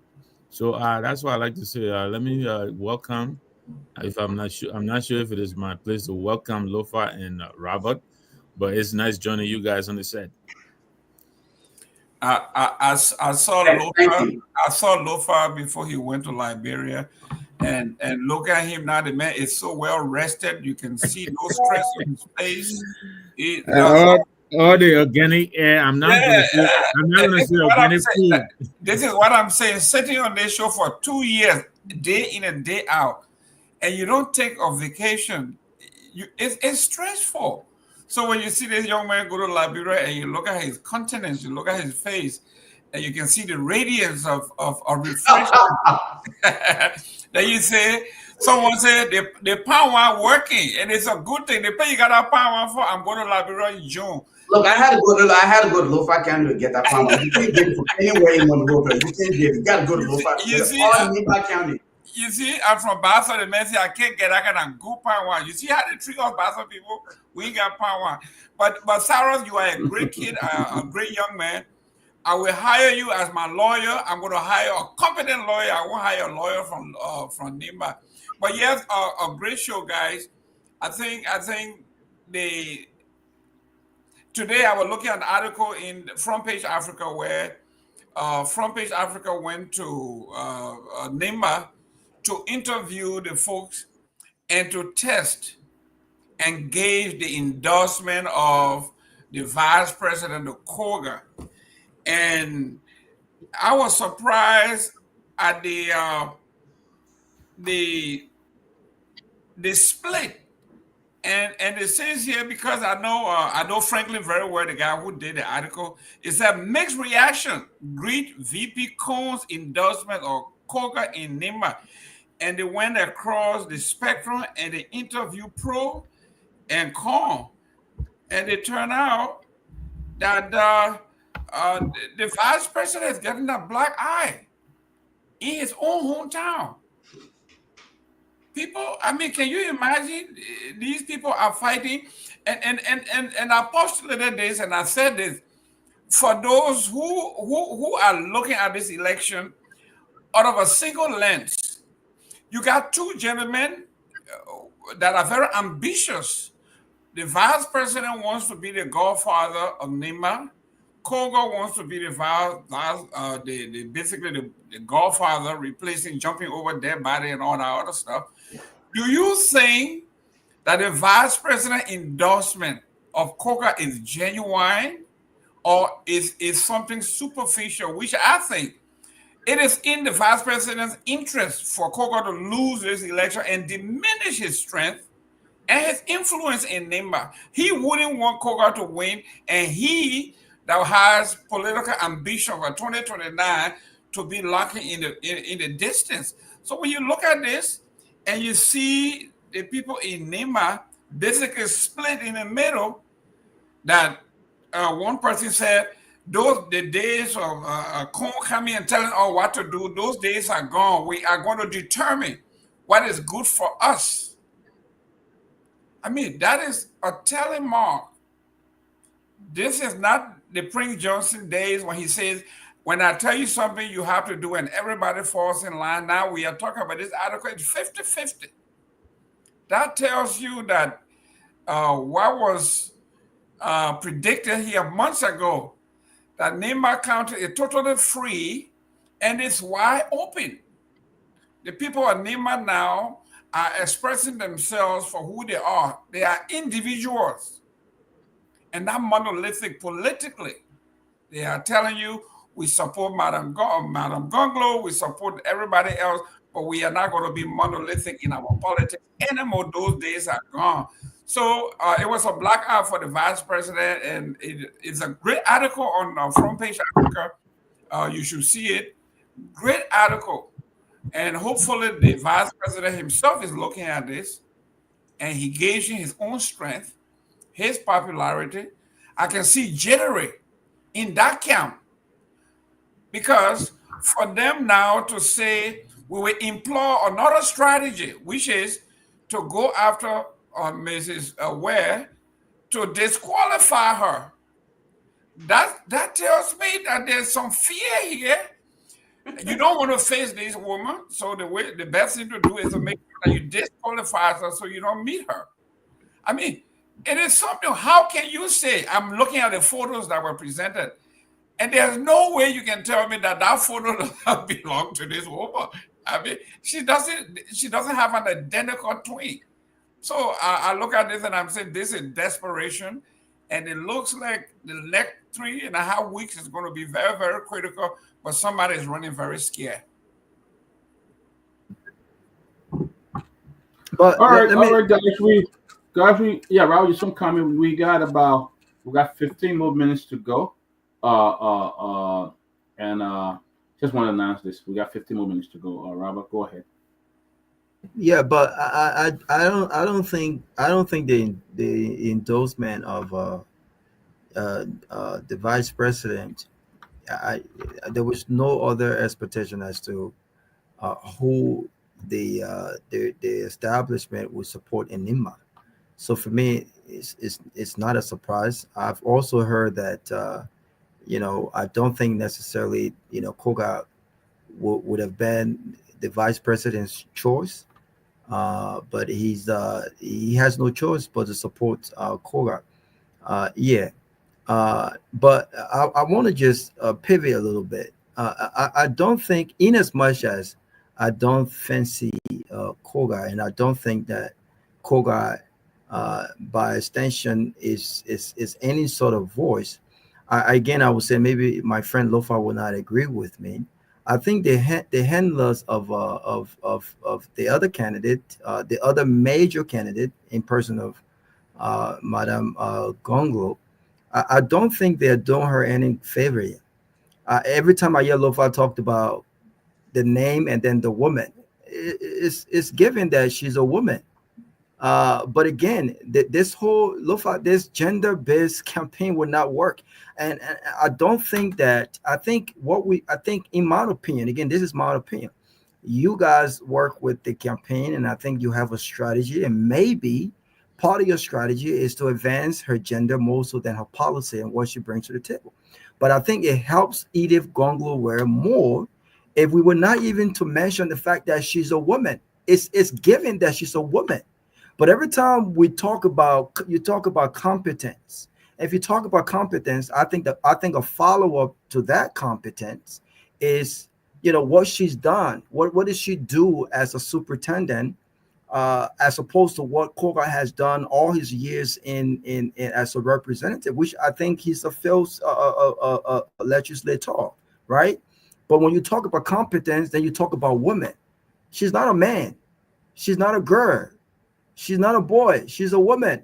So again, I think it defeats the purpose. And if I was a voter in my county, I'm thinking, forget the tribal politics. This is becoming a gender-based politics, and it shouldn't be like that.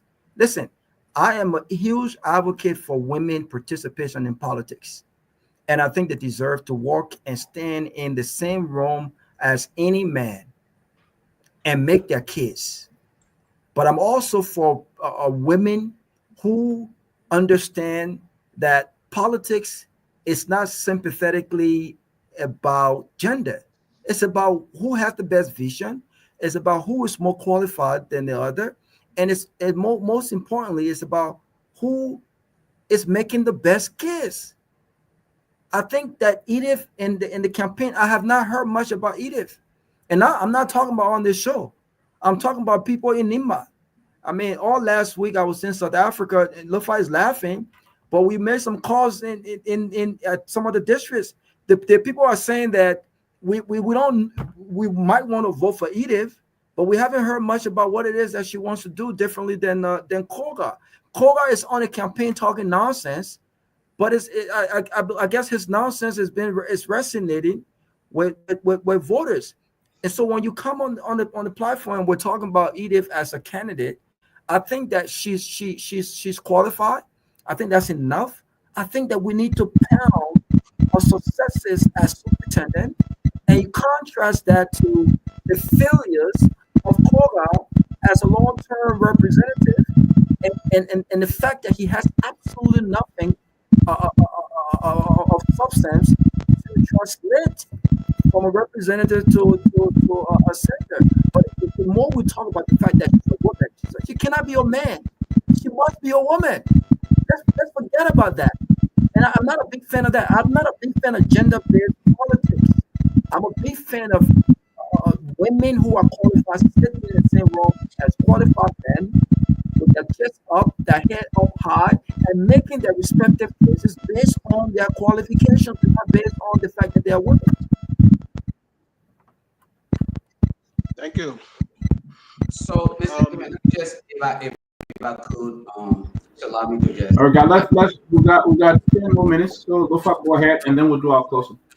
Thank you. So let me just say this, Robert. There's a reason why people use statistics to make decisions or to make claims. Okay, and when you speak of gender balance and you discuss gender, the issue of gender, especially when you are discussing Liberia, or if you look at the issue of the case of governance and women in government and position they serve, you cannot in any way, shape, or form distance the reality. There's a reason why when people speak of women in government, they mention the countries like Rwanda, and it is on Google. Just Google women in government.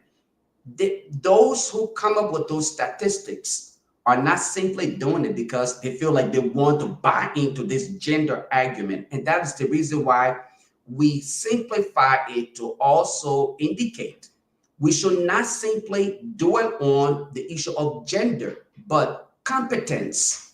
When we speak of women in leadership, men in leadership, it should not simply be based on your masculine approach. The fact that I'm a man, I'm tall, I'm this, so I can serve. No, your ability to implement. And that is where we are able to differentiate. We are telling you specifically, it is not simply based on her gender, but we are telling you that she brings a lot to the table to represent the interests of the masses, not just men or not just women, but both. And both will benefit from her understanding of good governance, her idea of true transformation based on her previous experience. And you just admitted to the fact, even Matt, at one point when he appeared on this platform, he admitted to the fact that, look, she is a great person.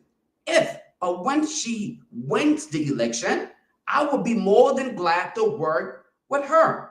That speaks volume. This is a candidate who is currently in the race, and he's telling you that when this woman wins the election, he is more than willing to support her in that position and will give every support.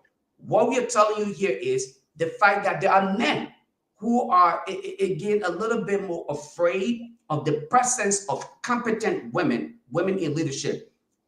And I will close on this note. If we are to make reference to women who have served in government and compared to that of men, if you were to compare the leadership of President Joseph Boakai to that of Madam Ellen Sirleaf Johnson, if I'm to ask you, compare the two and tell me who you think deserve the true representation or that title president, I doubt that you would even consider President Boakai in his second year. You would not do that because you know what? Of course, the obvious is out there. If you were to compare Madam Sirleaf to that of President George Weah, of course, you will admit to the fact that, again, Madam Sirleaf's performance, again, she outperforms President George Weah. I'm simply saying to you, all I'm simply telling you here is this. Let us not run away from the reality. There will always be gender. The issue of gender differences or whatever it is, it will be in existence. But what can they bring to the table is why I'm telling you, Madam Gongloe is ready from the day that she decided to serve her people, from the superintendent position to now where she wants to serve her people at the Senate. And she's looking to represent every gender and make sure that the interests of the people is heard and is truly represented, not just simply talked about, but truly represented to its fullest. And that's why she's saying, give me the opportunity, give me the chance to represent the people of Liberia, not just Nimar County, because there are diverse group of people who live in Nimar County. Yeah, but you made the case. I think the fact that Ellen Johnson Sirleaf is stood up and yes, we can talk about the disparity with women in politics and leadership as opposed to men. But I think you made the case with Ellen Johnson Sirleaf. Ellen Johnson Sirleaf did not, yes, she won the election as the first female president in Africa, right? But she did not succeed based on the fact that she was a woman. She succeeded based on the fact that based on her competence, and I'm not a big fan of Ellen Johnson Sirleaf. So what I'm basically saying is, yes, Edith is a woman and she's in the race, but I don't want us to keep pushing the fact that when you say Madam Edith and then you say competent and you say a woman, the Madam is indicative that she's a woman. I think we need to pound more of her competence, what she brings to the table, and what makes her different than Kogo. why the Nima people in Liberia, by extension, can sleep at night with Edith Gongloe as senator, as opposed to this unhanged guy called Koga, right? I think he threw a bit, and that bit is a woman cannot walk in the same door that a man just stepped out of. She has what it takes to come and say, listen, I'm not trying to turn this election into a gender, who walks out, who walks in. That's the case. I'm a candidate, and I want to tell the people of Nima and Liberia, by extension, why I'm the best candidate and why Koga is a failure. That's my point.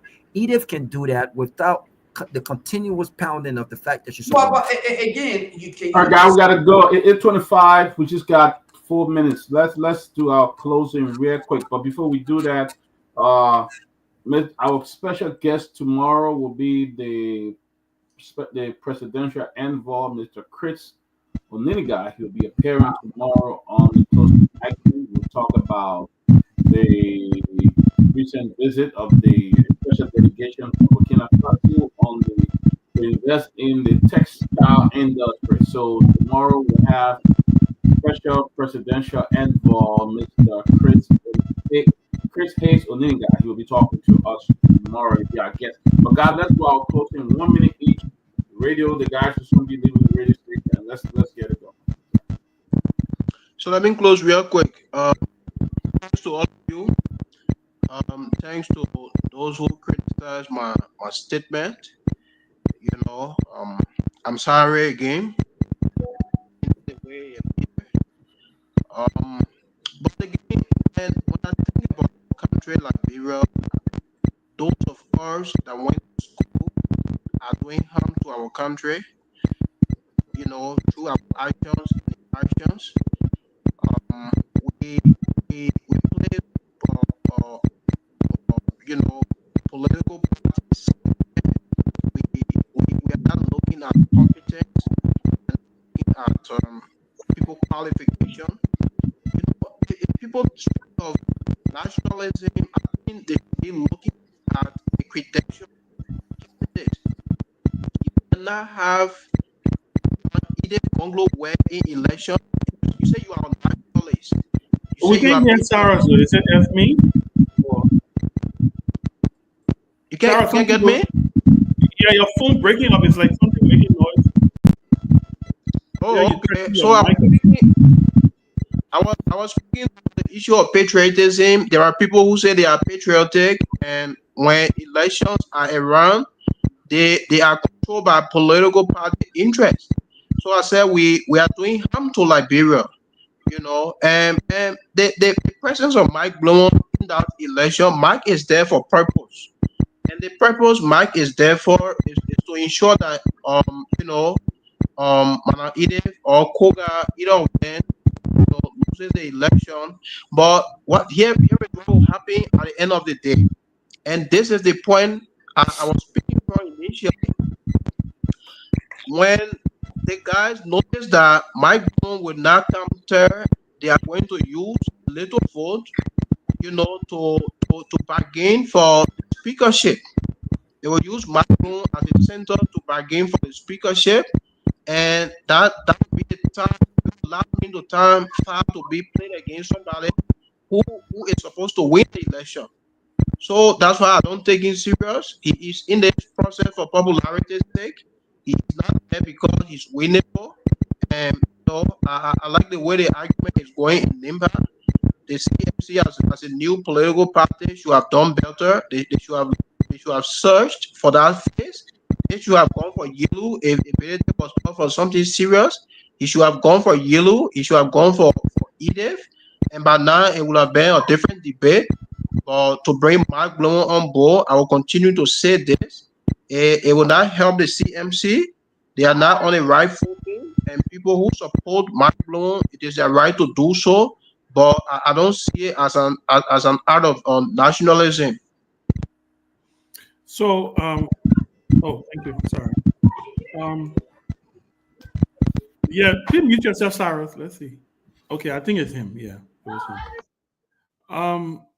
Yeah, I mean, great. I was following from the back. Sorry, guys, I had to jump off to get on a call.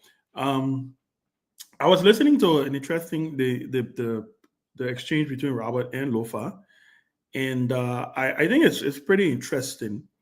And taking it from what Robert was saying earlier about the attempt to sell Madame Ware as the only woman. Well, I mean, by the way, she's the only woman in the race, so there's no argument about that, right? It's obvious that she's the only female in the race. But I do understand and I do agree that I think there's so much more substance to Edith Gongloe Ware than just being a woman, right? Than this notion that that let's give a woman a chance. Let's do this. Let's it may sound a little sexy. When I say sexy, no disrespect, sexy in a sense that it makes it look good. That we are here for female empowerment. We have to make sure we get the fourth, because I think there's three females right now in the Senate. So if she does win, she gets to become the fourth. But again, like I said, if I'm going to support Edith Gongloe Ware, I'm not going to support her because she's a woman. Because I remember clearly people were campaigning all over Liberia the other day to put Boto Kane in that legislature. I mean, in that Liberian Senate. And since Boto Kane got in that Senate, she has done absolutely nothing. Zilch. Absolutely nothing. I mean, there was women protesting across the country because I'm sure you guys remember the Boto Kane saga, where she had this. I mean, there were a lot of, to her credit, there was a lot of bullying. People were trying to bully her in Bapolu, but it was the same movement that everybody, all the women led this movement about, because she's a woman, we have to get another woman in there. We have to make sure. So since Boto Kane has been in that Senate, I cannot point to one signature legislation. I cannot point to one advocacy on her part. I have not seen her stand up for even women issues, but where the women were protesting and standing for her. So I think there's so much more substance to Edith Gongloe Ware than that she's a woman. And I think, and this is credit to Lofa. And the last time I listened to his show, they have been pushing. I did listen to the telethon you guys had yesterday. I think it was very impressive with some of the pushing of her record, talking about the things that she was able to accomplish. And for the record, I have worked with Edith. But again, like I say, I really do believe, I forgot. I'm trying to remember which woman ran a campaign and was very intentional about not saying, vote for me because I'm a woman, right? I don't want her to make that mistake or her campaign to make that mistake, because at the end of the day, there is a lot more to her resume than her being a woman. On the issue of Mark Bluin, I think Mark presents, to a certain degree, a breath of fresh air. He's young. He's he's passionate. As someone who has ran for office, when people said you have no shot, I empathize with him. I see his struggle. I see what he's going through. He's young, because remember, to replace Kuhn, the seat that Yantuan won, Mark Bluin wanted to run for that seat, and he was convinced again to say, don't run for the seat. Wait your time. Wait your time. This is what typically they say to young candidates in Liberia. You're still young. Just wait small. Let get it. People forgetting to understand that this is a 9-year job, right? By the time you elect a senator 2 times, that's a child being born and a child becoming an adult. When you even just put it in that way. So I think people have let me interject real quick. He was being paid by Kuhn. Never got him. Well, all right, guys, let's do our closing. We went ahead of time. Let's do this closing. Yeah, I mean, I don't have any evidence about him being paid by Kuhn, but like I said, I do know he was told there was this campaign about, and he has just said it. I heard him on one of the other stations saying that he was asked to not run. So look, I think in the end we pray for a fascinating election. We believe the best person is ultimately going to win. I personally don't want Koga to win because I think I don't see why he will deserve what makes him deserving of a Senate seat when he has been a representative for 3 terms. But then again, you can raise the argument, why has he gotten elected for 3 terms, right? So let's wait and see. I want to hear a fear. I don't know if there's a debate that is planned among these candidates. I hope for maybe there is one. We will hear what they will come on the stage together. They will be contrasting, and people will be able to get a clear picture of what is what the people of Nimba it will be looking for to be replacing Prince Johnson at the Senate. You know, that those are just my thoughts. So, all right. Yeah, Robert, go ahead.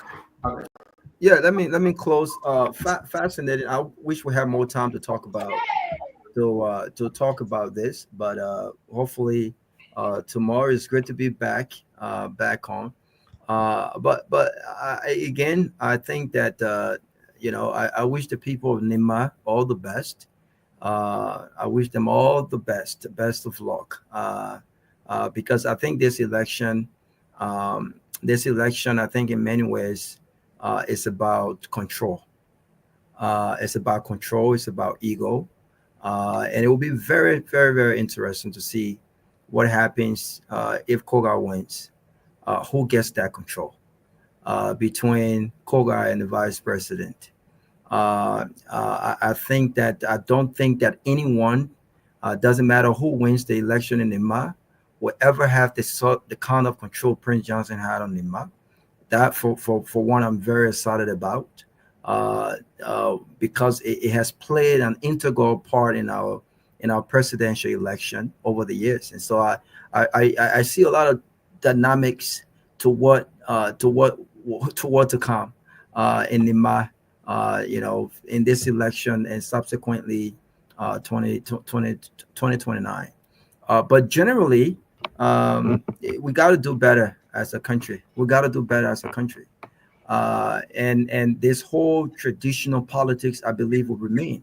But I got a message for those who would like to use traditional politics to scare other competent Liberians.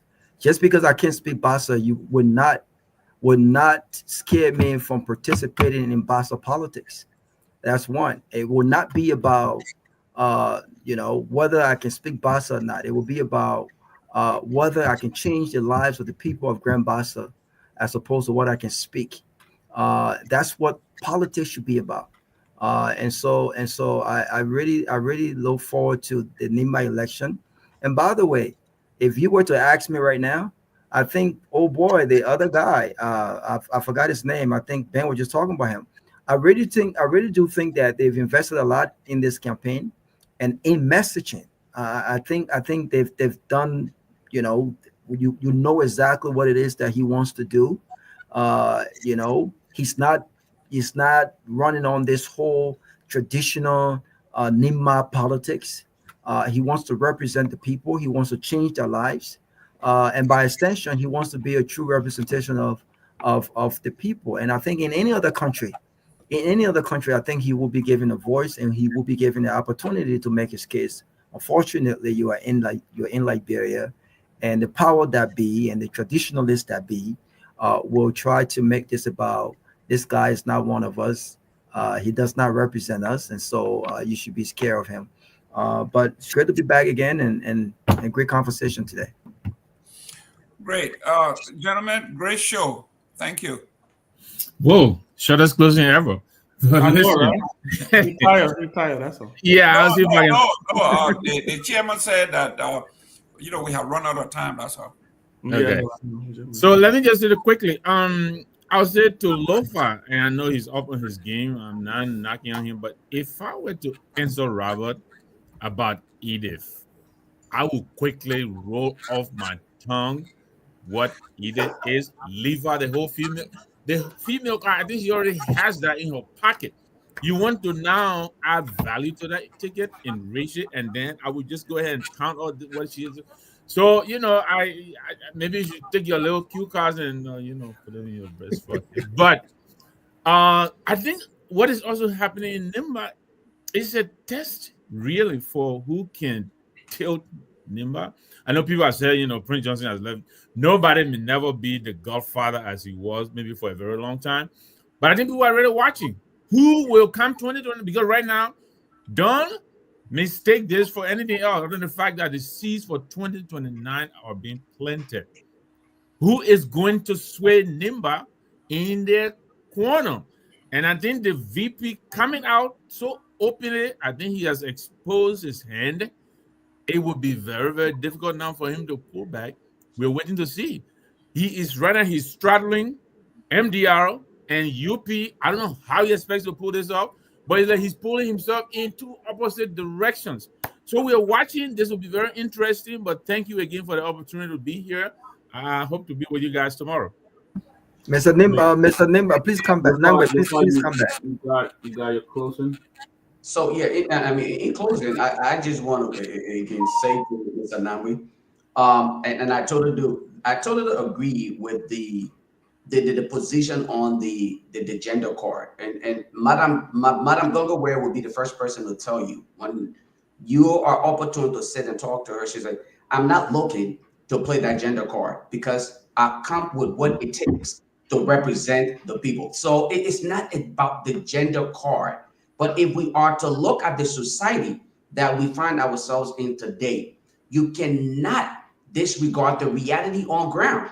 And I think if you are to listen to the propagandists today who are spewing out all of the rhetorics, the attacks are not going against anybody else, but all of their attacks are going against Madam Gongloe. Is it because they are afraid that she's competent and she's bringing a wealth of knowledge and understanding of good governance and her idea of true transformation to the table so that she can help, okay, at the House of Elders so that she can help transform that house? Is it why everyone is attacking this lady alone? I don't understand that, but the reality remains that she remains one of the most competent of all of the candidates in the race who are claiming to desire to represent the people of Nimba County. And of course, her record will speak for itself. It should not be based on gender, and that's why I want to agree with you in totality. Yes, it should not be based on gender, but the reality remains that yes, you cannot distance her from the fact that she remains a female. Not only is she a female, but a competent female. And then I bring in the case that Robert made earlier about another female who was elected, and it was based on gender, and she proved to be now, I will not say incompetent, but Ben said she is yet to prove herself worthy of the position that she serves. So we cannot simply say, okay, this is what it is. We must actually be able to add both aspects of it and say, yeah, it is true that a woman should be able to serve, but competent women should be able to represent the people of Liberia. And Madam Edith Gongloe is not only looking at Nimba County, but she's looking at the bigger picture of Liberia in its totality. We deserve good governance. We deserve good leadership. And Madam Edith Gongloe is ready to face the truth and the time to say, I am ready to represent the people of Nimba County and Liberia in this totality. Yeah. One quick thing. There was an issue. I want to make this public announcement. There was a backdoor issue with the whole 6 and the number of people coming on, and it's been corrected. I think there was an issue with from process, but strangely I corrected it. That's why you can see I came on. Lofa, you saw me in the background, in fact, right? I did. Yeah, so it's all good. But I do want to state something, and I want to take a little small stab at Lofa small. Yeah. Don't another. It won't be strange. Another free campaign advice: lead a Liberia issue out of it, because that Liberia issue is played out. The Edith alone getting in there will not give Liberia good governance. That is a fact. We know the Senate. She's going to be one person, and then again, let me tell you. Let me finish 1 second. We made the same mistake with Dillon. when we campaign for Dillon, right? And I say we because I campaign for him. When we campaign for Dillon, we put presidential ambitions on Dillon as far as presidential expectations, right? So that by the time Dillon went to the bathroom to turn around, we say, oh no, Dillon got to do the 30 point. Now, Robert can't even, by the time you call Dillon in Robert. No. This is Robert who's not pledging to support Dillon. No, but the reason I say that, Lofa, is because whenever they come with this thing about, this is not about Nimba, this is about Liberia. Listen, she's going into a Senate that requires a majority. If she's not able to, I can agree, yes, she will want to be a good senator. She wants to represent her people. But by the time she entered that bush, and Edith is no stranger to Liberian politics. So that's the other thing. Nobody might act like Edith is, Madam Ware is a stranger. She's not a change agent in the word of a change agent. She has been a part of the system. One of the things that I'm happy if she does win, I will be happy if she does win because I think she will bring. She is competent. She knows how to stand her ground. She's a strong woman, right? But in the end, I think we need to move the whole Liberia story and one person going in the Senate to go help Liberia because by the time 2 months after, you Lofa will come here and start explaining. And Edith, we support you. Now what they were blasting at you the other day. Can you give me 30 seconds, please? I want to say something. Okay, guys. Just 30 seconds, guys. Please. Robert, go ahead. Okay, guys. Thank you. I just wanted to say, since we're talking about this whole traditional politics, this whole Mandingo Muslim, we need to cut this out, people. We need to cut it out. I would support again, just as much as I want women to be a part of the political dispensation. I will support a candidate, not a woman candidate, because she's a woman candidate. I will support a competent candidate without thinking about whether or not he or she is Muslim or Mandingo. We need to stop this nonsense. This is the reason why we're not moving forward as a country. There are competent, well-meaning people who does not necessarily subscribe to our religion. We should not be mixing religion and politics. We should focus on results. Does this person has what it takes to get us what we need as a country? We need to stop it. And I will close on this note. Thanks to Doc. Lofa, yes. I will support Dillon's. I'm not supporting Dillon. I'm not putting money in Dillon's pocket. But as I pledged when he appeared on this show, and I'm a man of my word, I will support with, I think, $700. And I will support his center. Yeah, I will support this center. I will support this center because I think what he's doing with that center, I think is something that we should do as a country. I will support that. But my position, and you saw we had a very healthy dialogue. My position when it comes to Dillon will not change. And I will also be open to having a one-on-one conversation with him. That also will not influence my position. I think that is important for us to be to separate. Our politics is not personal. It's never been personal for me. But I thought he had a great showing. I will support what he's doing, but my position will not change. Unlike you now, who have been very soft-ball on Dillon because they said you went and you drank beer and you ate biscuit in your office. Yeah, Lofa ate some of the entertainment. That's what the man did. Ain't no the entertainment money the senators. But look at the beer. Lofa. You know what Dillon did? You know what Dillon did? Peabody. You know what Dillon did? Dillon proposed it. He did it on purpose, Mr. Nangwe. He invited Lofa in his office, kept him there for an hour, 20, 30 minutes. And asked him, you want specific 45 minutes. An hour, 45 minutes. 145. He asked him, I mean, Lofa, you sure you want drinks on it? You not test it? Lofa said, okay, my man, just bring me something. Bring me something to drink.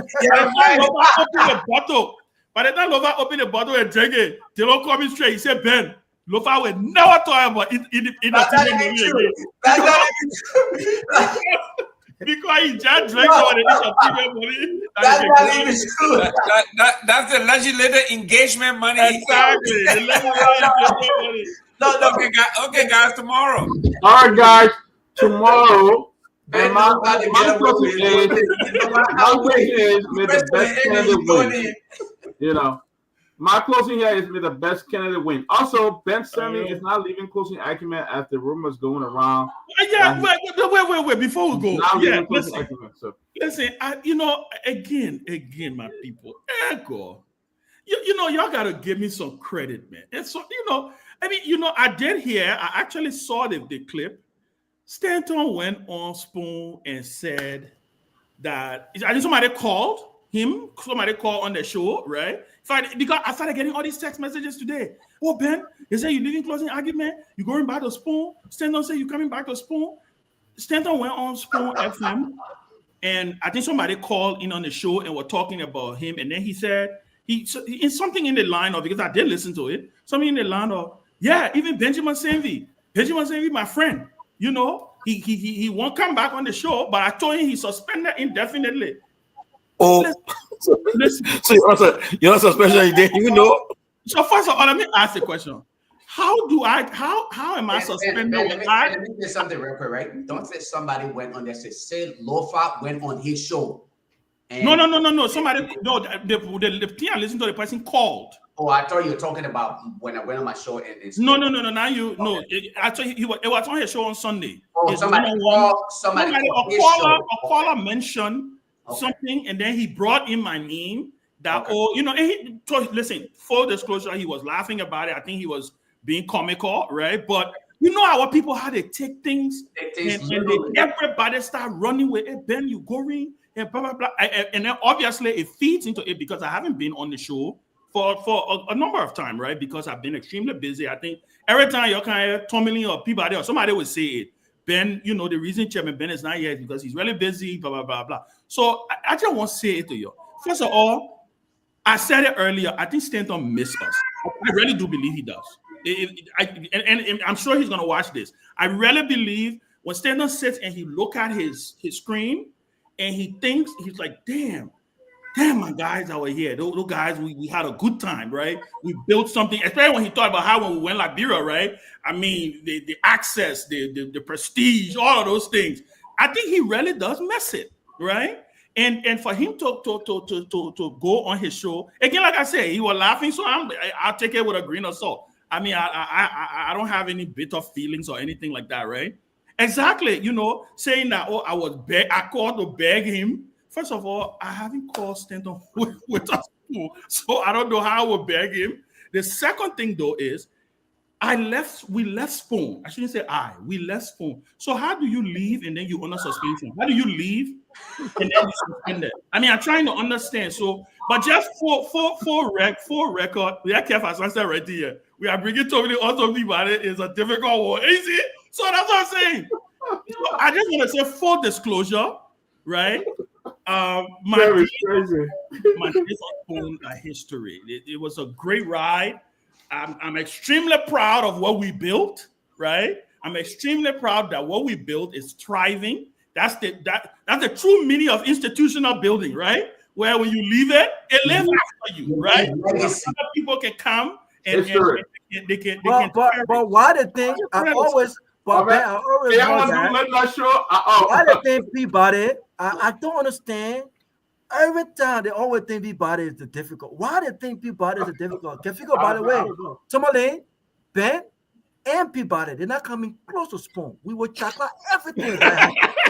Don't even try it. We'll check out everything. So Robert, are you saying if Stanton would appear on here, you're not going to support him? No, he can come here. Stanton can appear. He can come here. I'm asking Robert specifically. Yeah, Lofa know what he's doing. Oh, Lofa won't go somewhere. Yeah, Lofa. You're not going to support. If Stanton say he man, and he chairman and CEO, he won't come here. He can come here. He is welcome here. But he should also be willing to listen to me, look him in the eyes, and say, Mr. Criminal and Convict. He's not going. He's coming. Anyone can come here, but they will get it. They will get what's no, but in all fairness, no, but maybe we'll have the Spoon reunion on the anniversary of Spoon. Maybe. No, there's no anniversary of Spoon. Tomalin, none of that.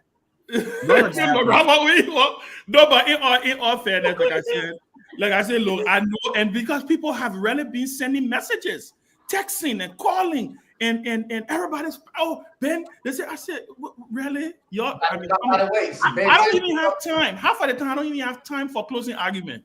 Since you're talking about that, you know, I know you noticed that I'm not in the other place but that's something we're talking about. I'll let you know. Microsoft thought to hit me up. They hit me hard, real hard. A couple of accounts they hit me up, so they had to disable me on several places. So I'm not. They kicked me out of everything. I'm now using my actual number for WhatsApp. So that's why you notice I'm not in there. But okay. Yeah, I'm working on that. I'm trying to get it back. I want to get it back, but they're not letting me do it. They felt like I was doing something malicious with the account. So, and really, I really wasn't. But hey, yeah.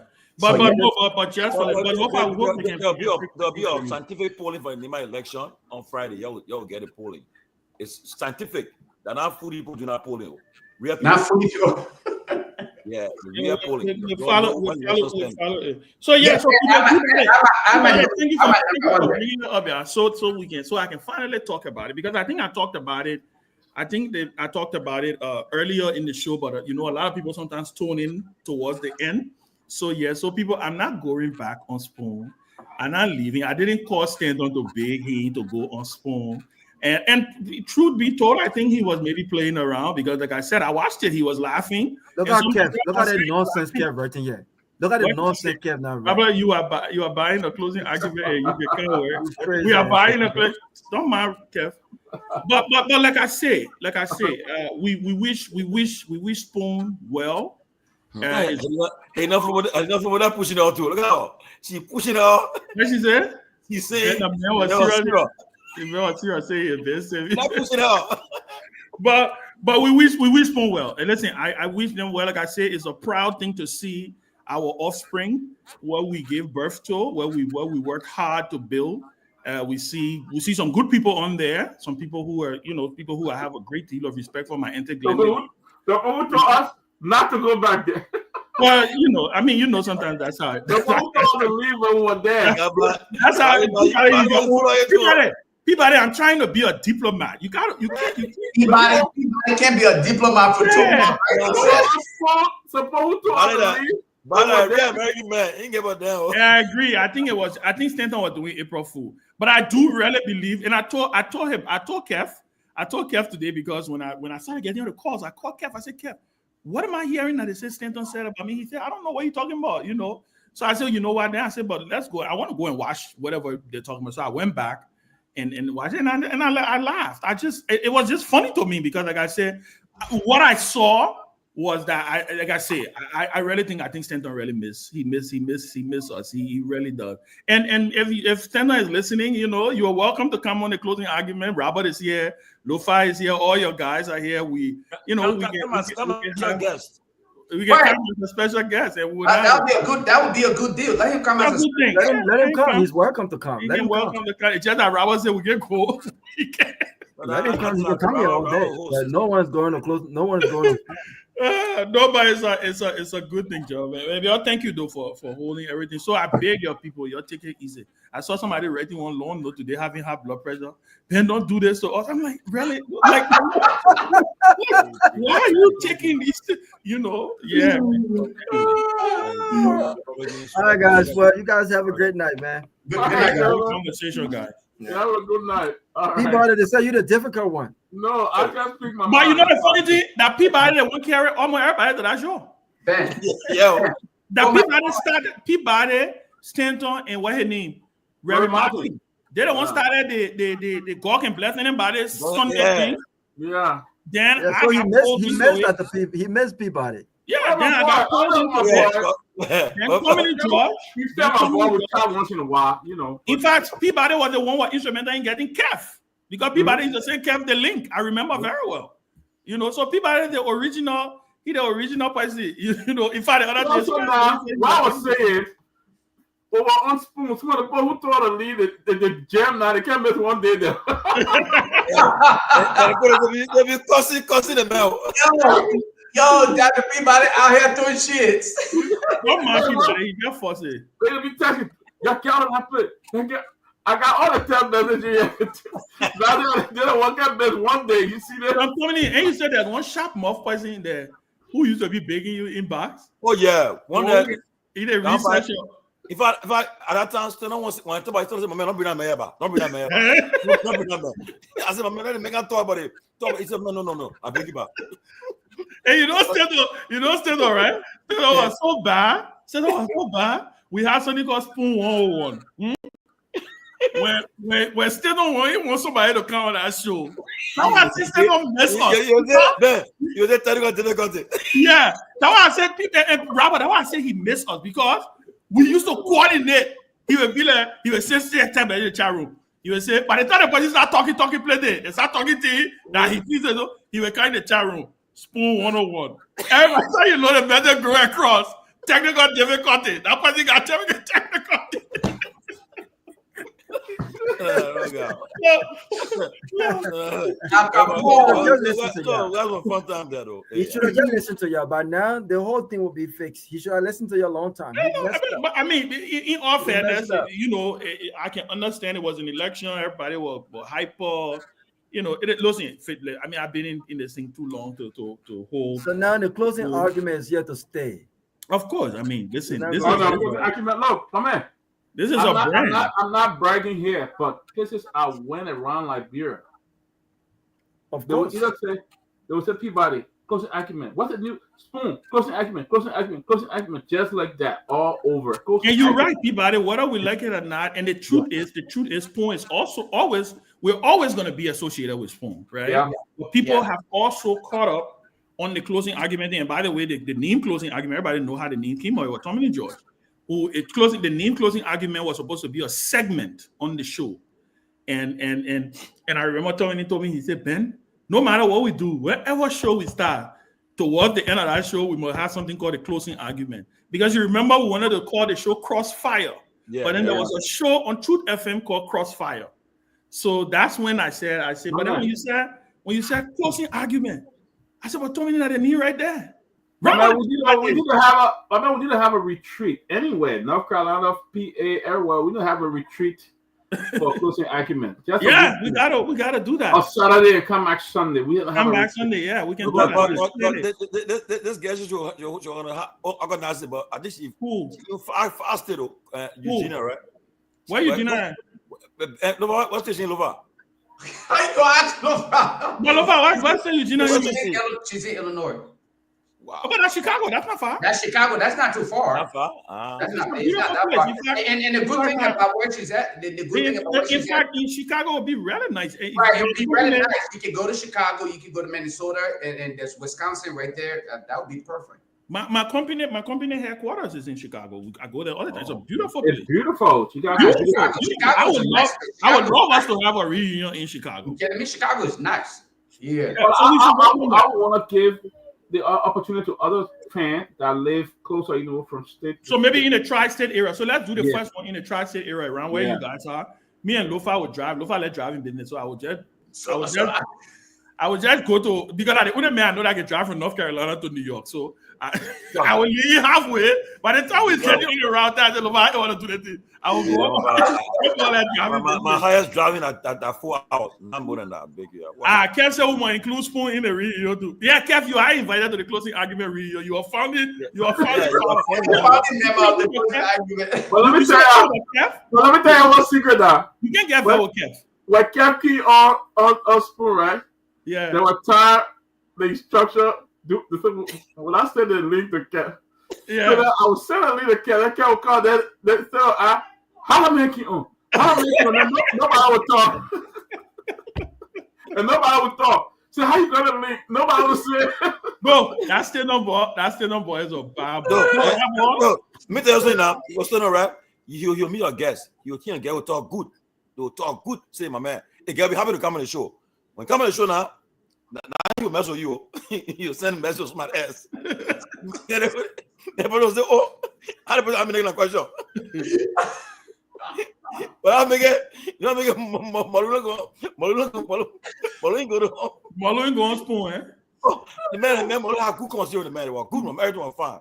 Now me somebody say Malu don't go there. You go there. So the man say So Tomalin, the man say, I am suspended time indefinite. I am to laugh. So I was watching the day first because when I kept getting the message, I was getting a little upset about it. I was like, why would send on some stupid stuff like that, right? But then Sonny just told me, say, you know what? Don't listen to, you know. But when I watched the thing, the way I said, you know what? Why am I even bothered? This is typical Stanton. This is what he's trying to accomplish. He's trying to you know, but again, like I said, people, you don't listen. My spoon days are long over. In fact, my man, I'm trying to retire for talk shows that people you know who gave that name the Stanton CEO or CEOs? I gave the CEO. You gave the CEO. Yeah. You know what? But you know the other day, I thought one people like I said I want on a Friday now. He said CEO of CEO. That's not get hot. But yeah, no, guys. This is all just to say, you know, it is what it is. There's no reason for us to do. In fact, the other day, somebody sent me a picture of somebody sent me a picture when we went to this. What funeral we went to in Philly? Somebody funeral we were auto. Somebody funeral, and when Stanton and Garguah was dancing. With Mong, all were in the back of that place there. I forgot who funeral it was. It was somebody. You can remember, man. I forgot. Everybody was wearing the African. When everybody was wearing the at the Fabri wedding. No, that was not Fabri. I didn't go to Fabri's wedding. No, that was Monk cousin's funeral. Yes. Oh, I think I was in Belgium that time. Yeah. Oh, you were not there. Okay, yeah. And you know, I was just laughing. Dancing. Oh, dancing I did. Yeah, I was just laughing. We had a good time. Right? Man, anywhere, any social gathering, when they play that music there. Before that, you can rush the music. They said, "Hey, your music play." I want national anthem. Hey, you know the good thing. The good thing I tell people, I say, well, everybody used to be making noise. Oh. I said, "Brother, Tommy, remember which funeral? Because crap. I funeral go to look at it." But the good thing is, I stand on himself. No, he himself know what the true story is. But you know, I get in credit. They ran with the lies and the narrative, and the spinner in chief, Eugene Fago, who by the way is a good. We talked the other day. You know, I was laughing at him. I think today was his birthday, right?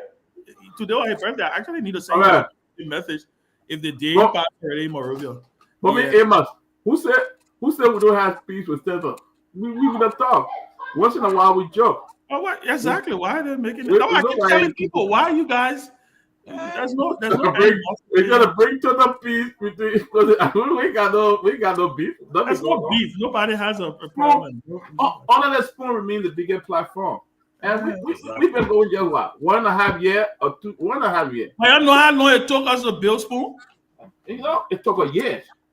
You know how long it took us to and right now we got about 20,000 or more followers. We've done well in 1.5 years. Yeah, I tell you the truth, Robert. The only thing I know that I'll tell you the truth, right?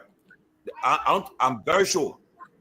Not with the other guys in today, but like for instance, when the show ends, we'll be in the show tonight at midnight. In the morning, he was asking on the phone. Yeah, you fall asleep on the phone. All I would do.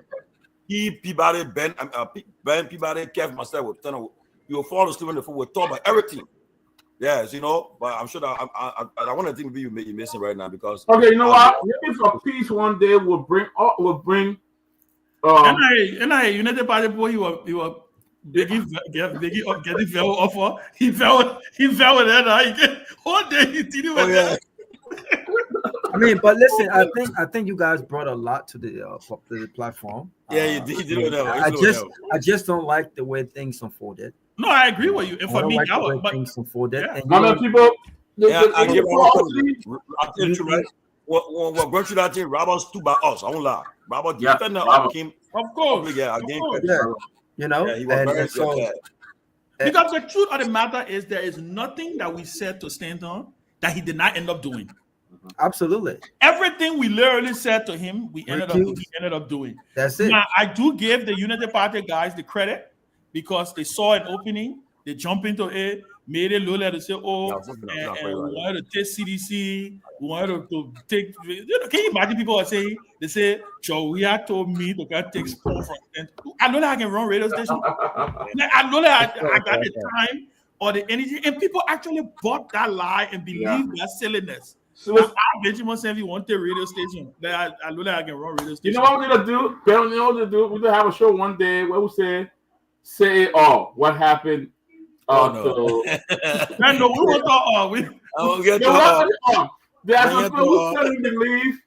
There's some people who just thought that we did stand up because he got in trouble, so we ran away. People still believe that. No, you know. Contrary to that, we stood by stand-up. In fact, some of the people who on that show were the ones who were attacking him. Right, but I think if anything, you guys stood by him because you wanted to do the right thing, and I still believe that had he done what you guys thought was what I thought was also the right thing to do, I think it would have preserved the integrity of the show, and you guys would have stayed. And then after he was done with his case, he probably could have come back later on. You know what I'm saying? After he, clear his name and I will say something though, Robert. He said.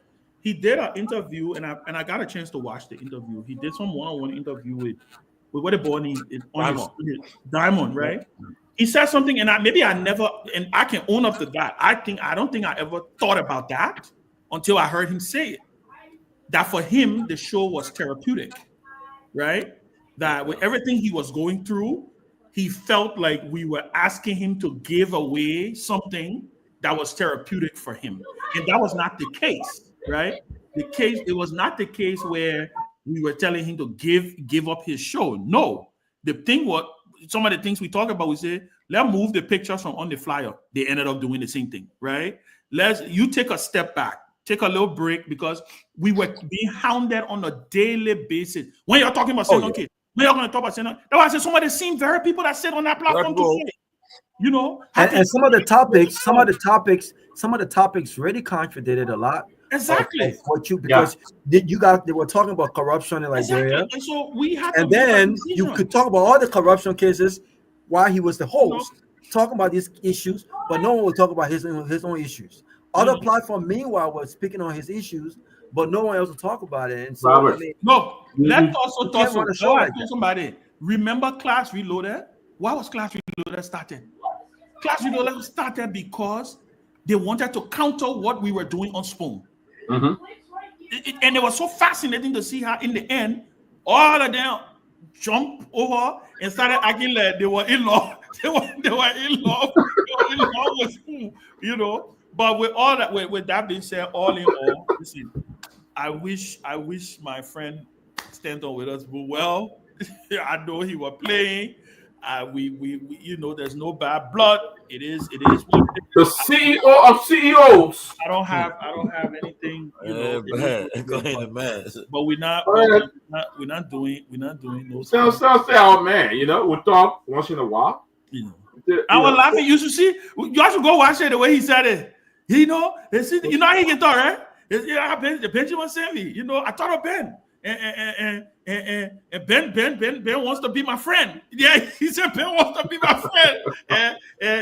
And he, but I told him no. You're under suspension for time indefinite. Then he started laughing. I'm like, I just started smiling. I said, what? I'm not even gonna get worked up about this. It is what it is.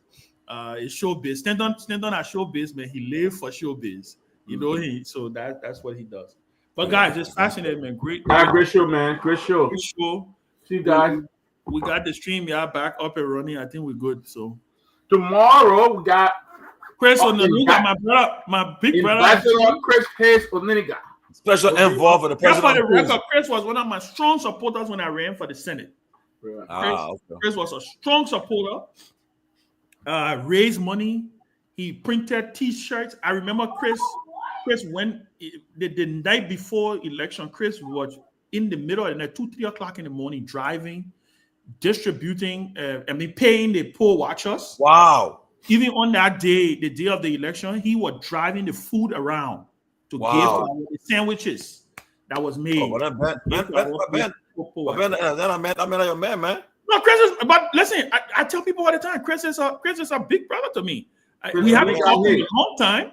We haven't talked in a long time, but you know, again, we have relationships across the board, and I may not agree with his politics or what he's doing or how he's doing this one. So, but it mean I can ask Chris some difficult questions. I will ask tomorrow. I'll make him a deal to be here because I want nobody in Burkina Faso D. Maybe I will get something. The NSA I can get contract or something. Maybe he can get it. You know, funny, but I'm not about it. They not gonna wait. Might be when you politics might be enemy of everybody. No, yeah, you get me enemy of people. You get me go. Because you praise outside you get my enemy, man. Come on. Yeah. We can disagree, but that'd be fun. So when Kev making his debut. No, Kev say you'll be on the late night. Oh, he was on late night. He'll be on late night. Yeah, the call of this too. Because when the hits easy, you'll be defending that. I'm not see you. All right. Okay, guys. We'll see. Have a good night. All right. Okay.